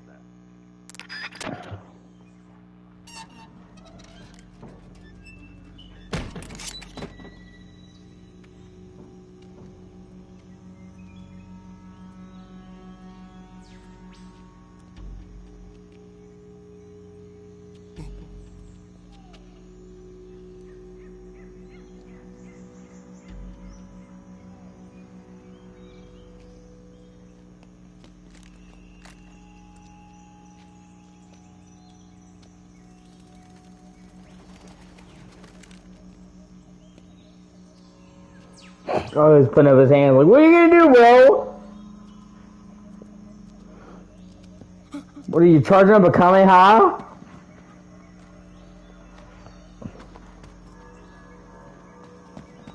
It's not gonna work, bro. We don't have 5 episodes for you to charge it up.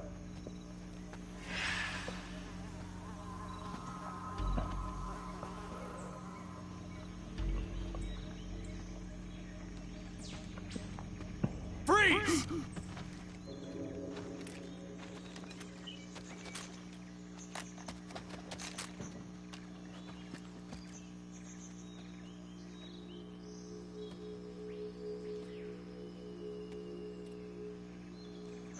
So this is the legendary boss.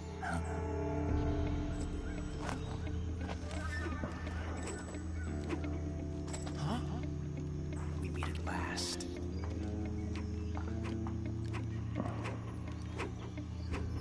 You're from the Ocelot unit of Spetsnaz. What's a GRU soldier doing here? Soldier?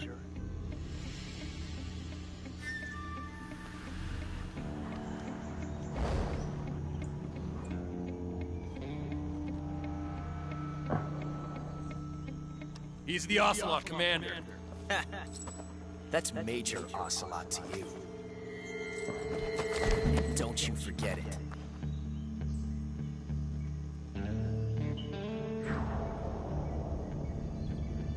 Sokolov is ours. Now get out of here. And Ocelot never lets his prey escape. What?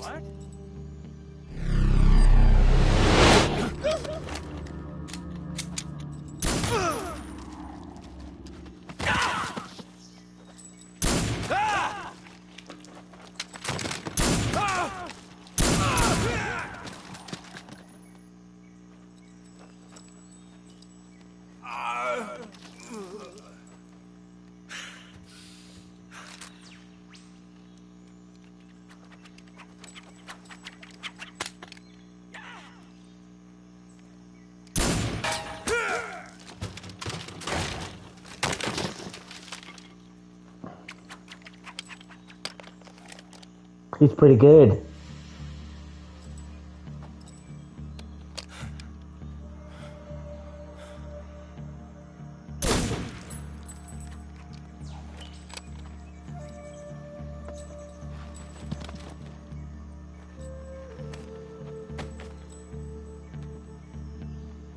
I can't say it feels good to kill a comrade, even if it is for the GRU. Sokolov, take cover.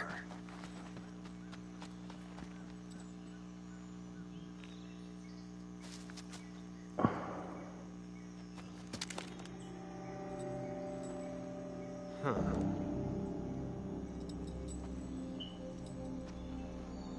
You're not the boss, are you?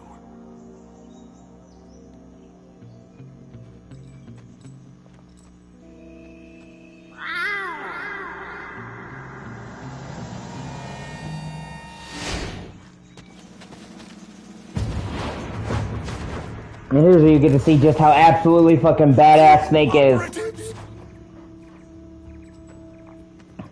What is that stance? That gun.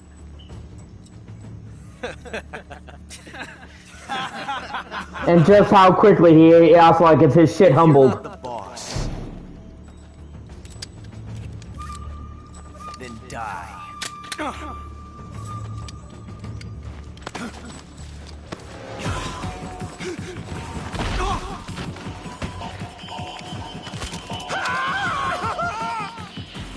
Major!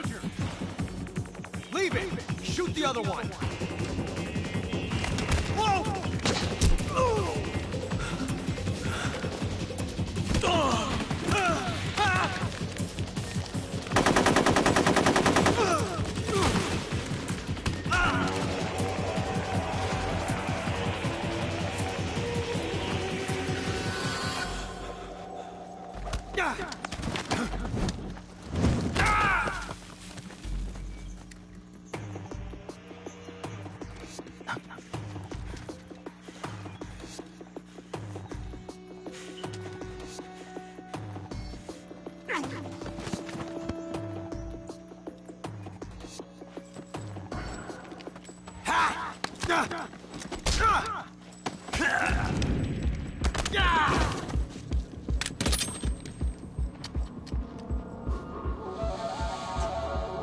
So he laughed at him. We didn't think he was a threat and got his shit laid out. Impossible. You ejected the first bullet by hand, didn't you? I see what you were trying to do. But testing a technique you've only heard about in the middle of battle wasn't very smart. You were asking to have your gun jam on you. Besides, I don't think you're cut out for an automatic in the first place. You tend to twist your elbow to absorb the recoil. That's more of a revolver technique. You filthy American dog!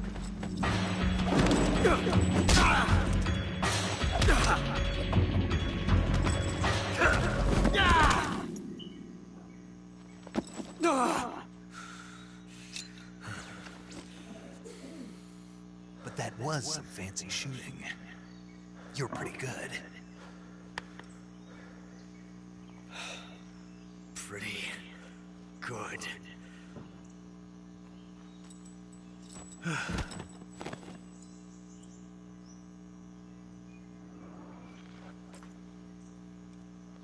The whole conversation is loaded with cameos and references to later shit in the series. Which is fantastic.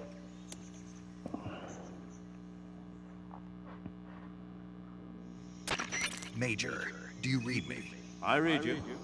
Snake, you alright? I've run into a few snags. These guys were after Sokolov too. Apparently they were taking orders from a GRU colonel named Volgan. A GRU colonel? Part of an internal Soviet power struggle, according to Sokolov. Something between the KGB and GRU. Between Khrushchev's supporters and Volgans. Sokolov was being guarded by the KGB and hunted by GRU? Snake, it sounds like this could be even hotter than Cuba. I don't like it. Something about the whole thing stinks. I agree. You'd better hurry. Sokolov ran off by himself, but I'll catch up to him. We're counting on you.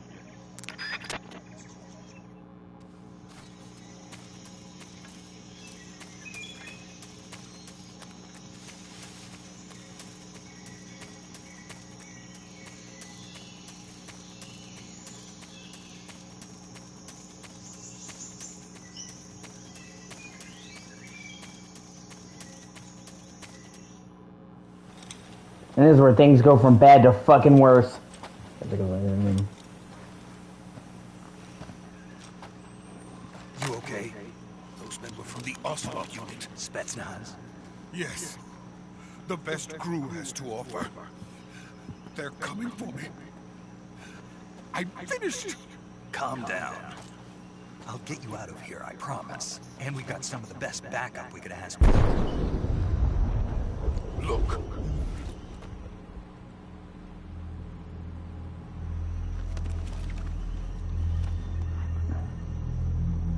That's what they were making you build. Yes. The Shagohod. The treading behemoth. A tank capable of launching nuclear IRBMs. It can launch nuclear missiles from that kind of terrain. Oh, yes. And without support from friendly units. A nuclear-equipped tank capable of operating solo.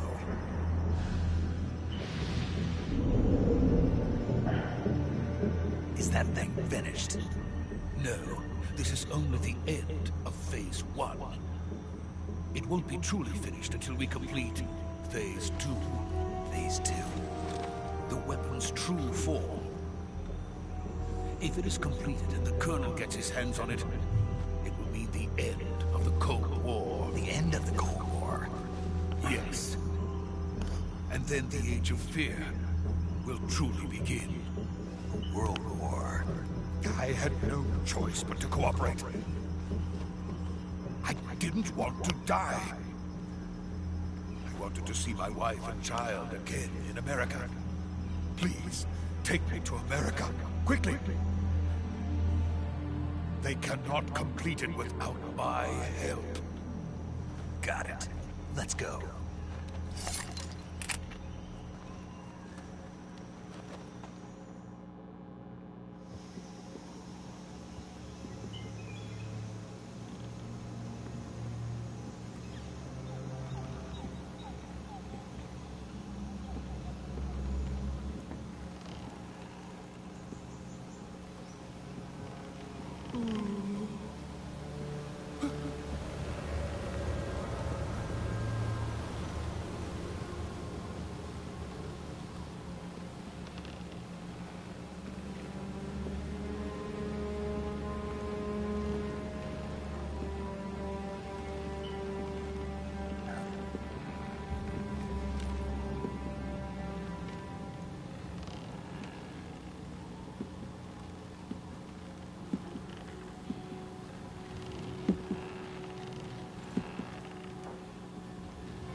boss.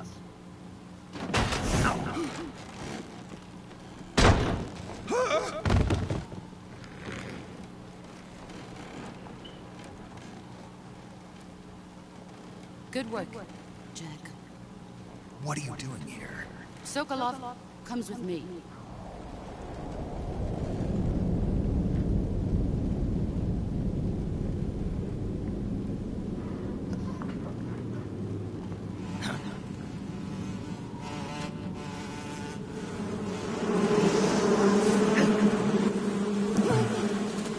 Hornets.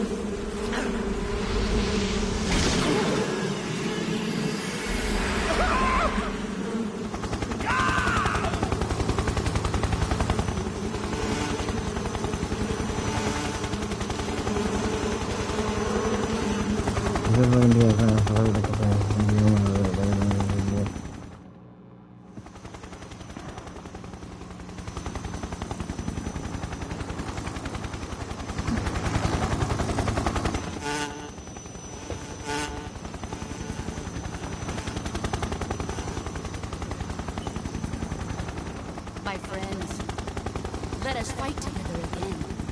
I have waited long for this day. We will fight with you once more. Welcome back, boss. Now that all 5 of us are together, it's time we go to the depths of hell itself.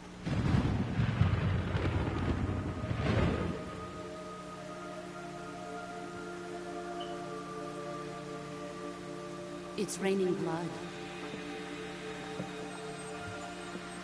Is he crying?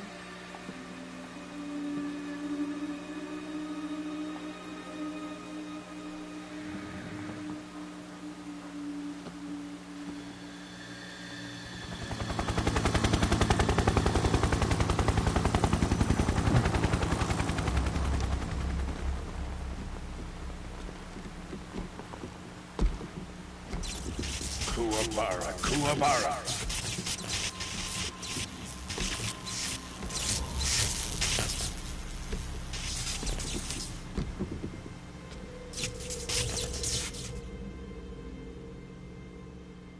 Ah, what a joyful scene. Colonel Vogel. Welcome to my country. And to my unit.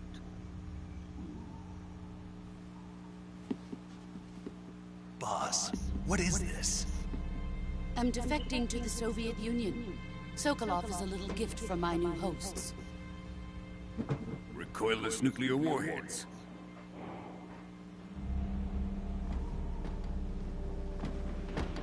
These will make a fine gift for me. This can't be happening.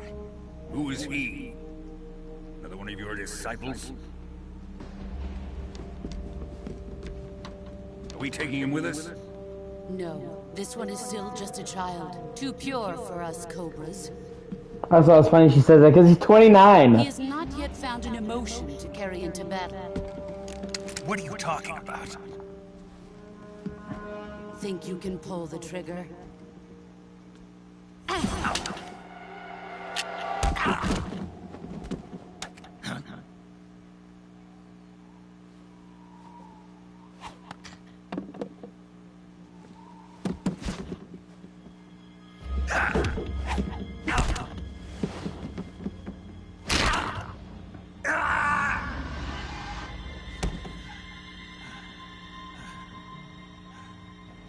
Broke his See fucking. my face.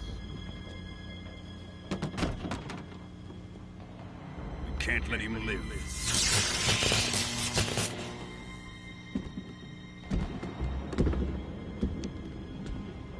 If Khrushchev finds out about this, we're finished.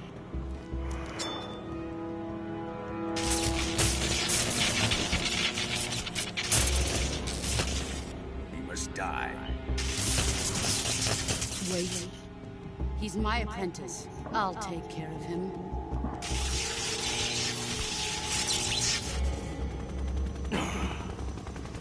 Jack, you can't come with us.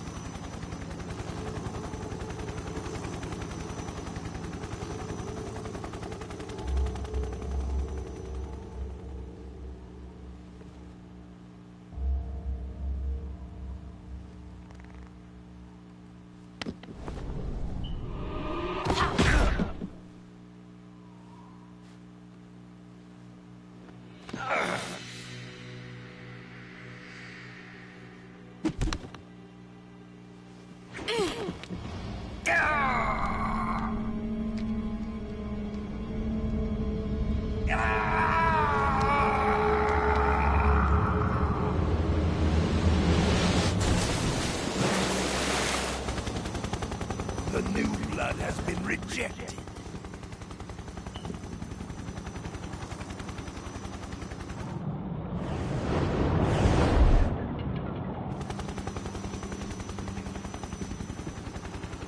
Are we done here?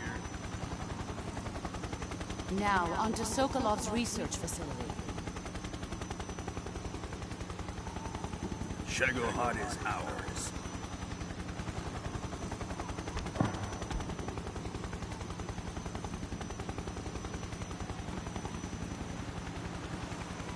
Drift away.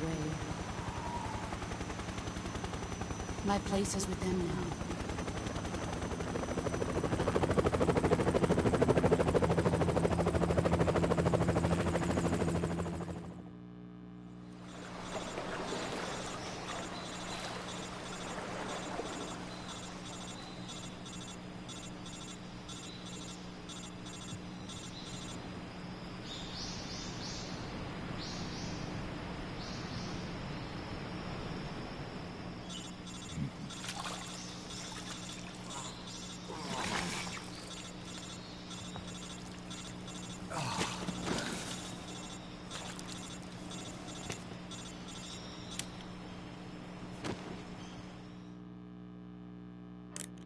Snake, can you hear me?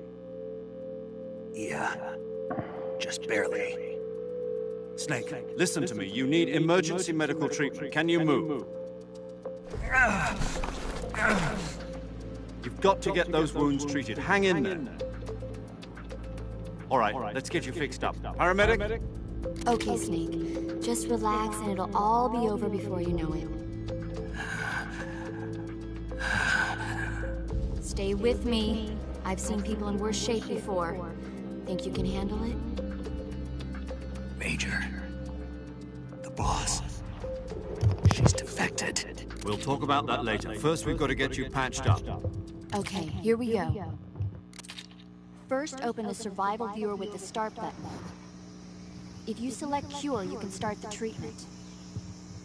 Healing is divided into treatment using medicine with the item window button, and surgical treatment using the weapon window button. Your injuries include a fractured left elbow and rib bone, and lacerations on your upper arms, right elbow, and abdomen. They need to be fixed using surgical treatment. Move the healing cursor with the left stick to the affected part of your body. Once you've selected the affected area, hold the weapon window button and use the left stick to select the medical item, and then press the enter button. With this method, you can use items to help your recovery process. To treat a bone fracture, first secure the affected area with a fastener and then wrap it in bandages. That should do it. For lacerations, you'll need disinfectant to clean the wound, sutures to stitch it up, styptic to slow the flow of blood, and bandages to wrap the wound. If you do everything I mentioned, the wound should heal completely. Understood? Yeah. Stay with me. Go into the survival viewer and treat those wounds.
job, Snake.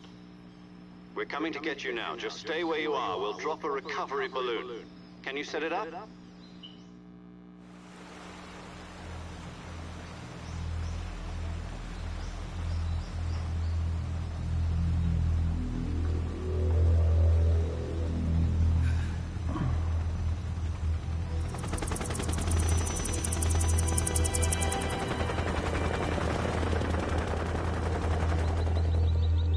Here's where shit really goes tits up.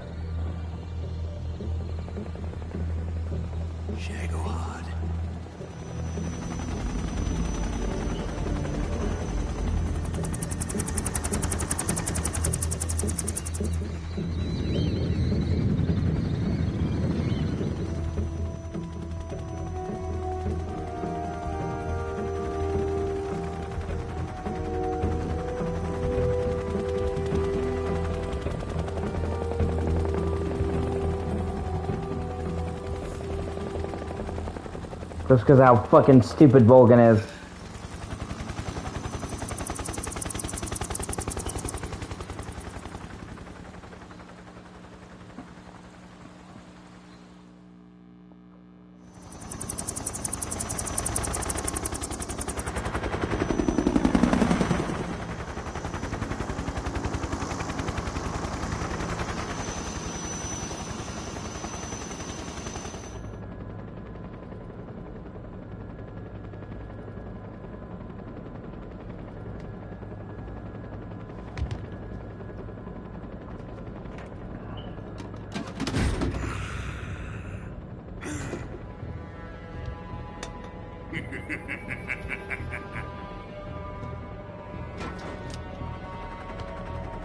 Excellent.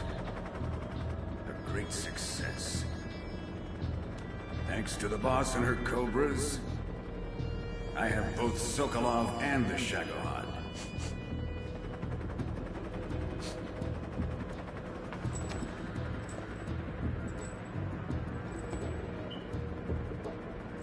What are we going to do with the girl?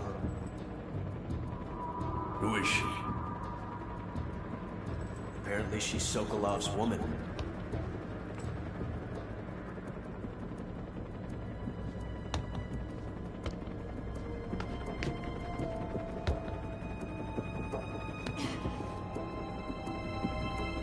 She's a nice catch.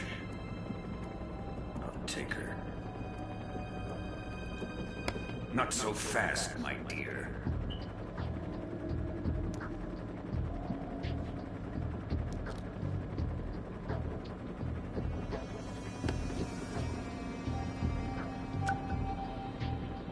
A kiss of death.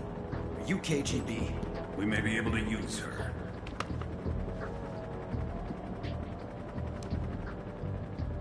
She has spunk.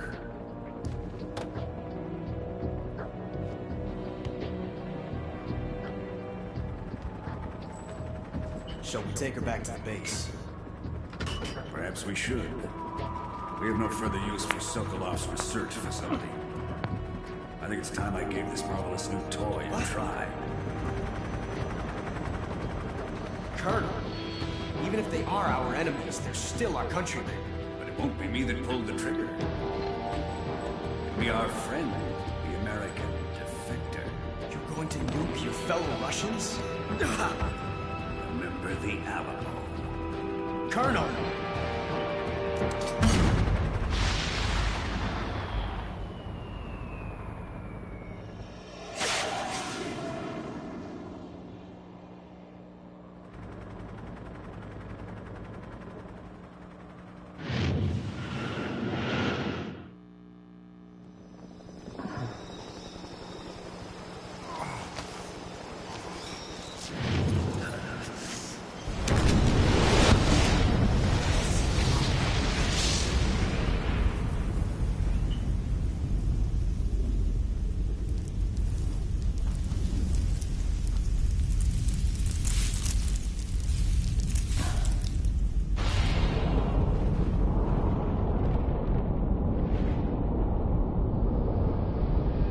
And what he just did is unimaginable and has so many repercussions. Oh, man.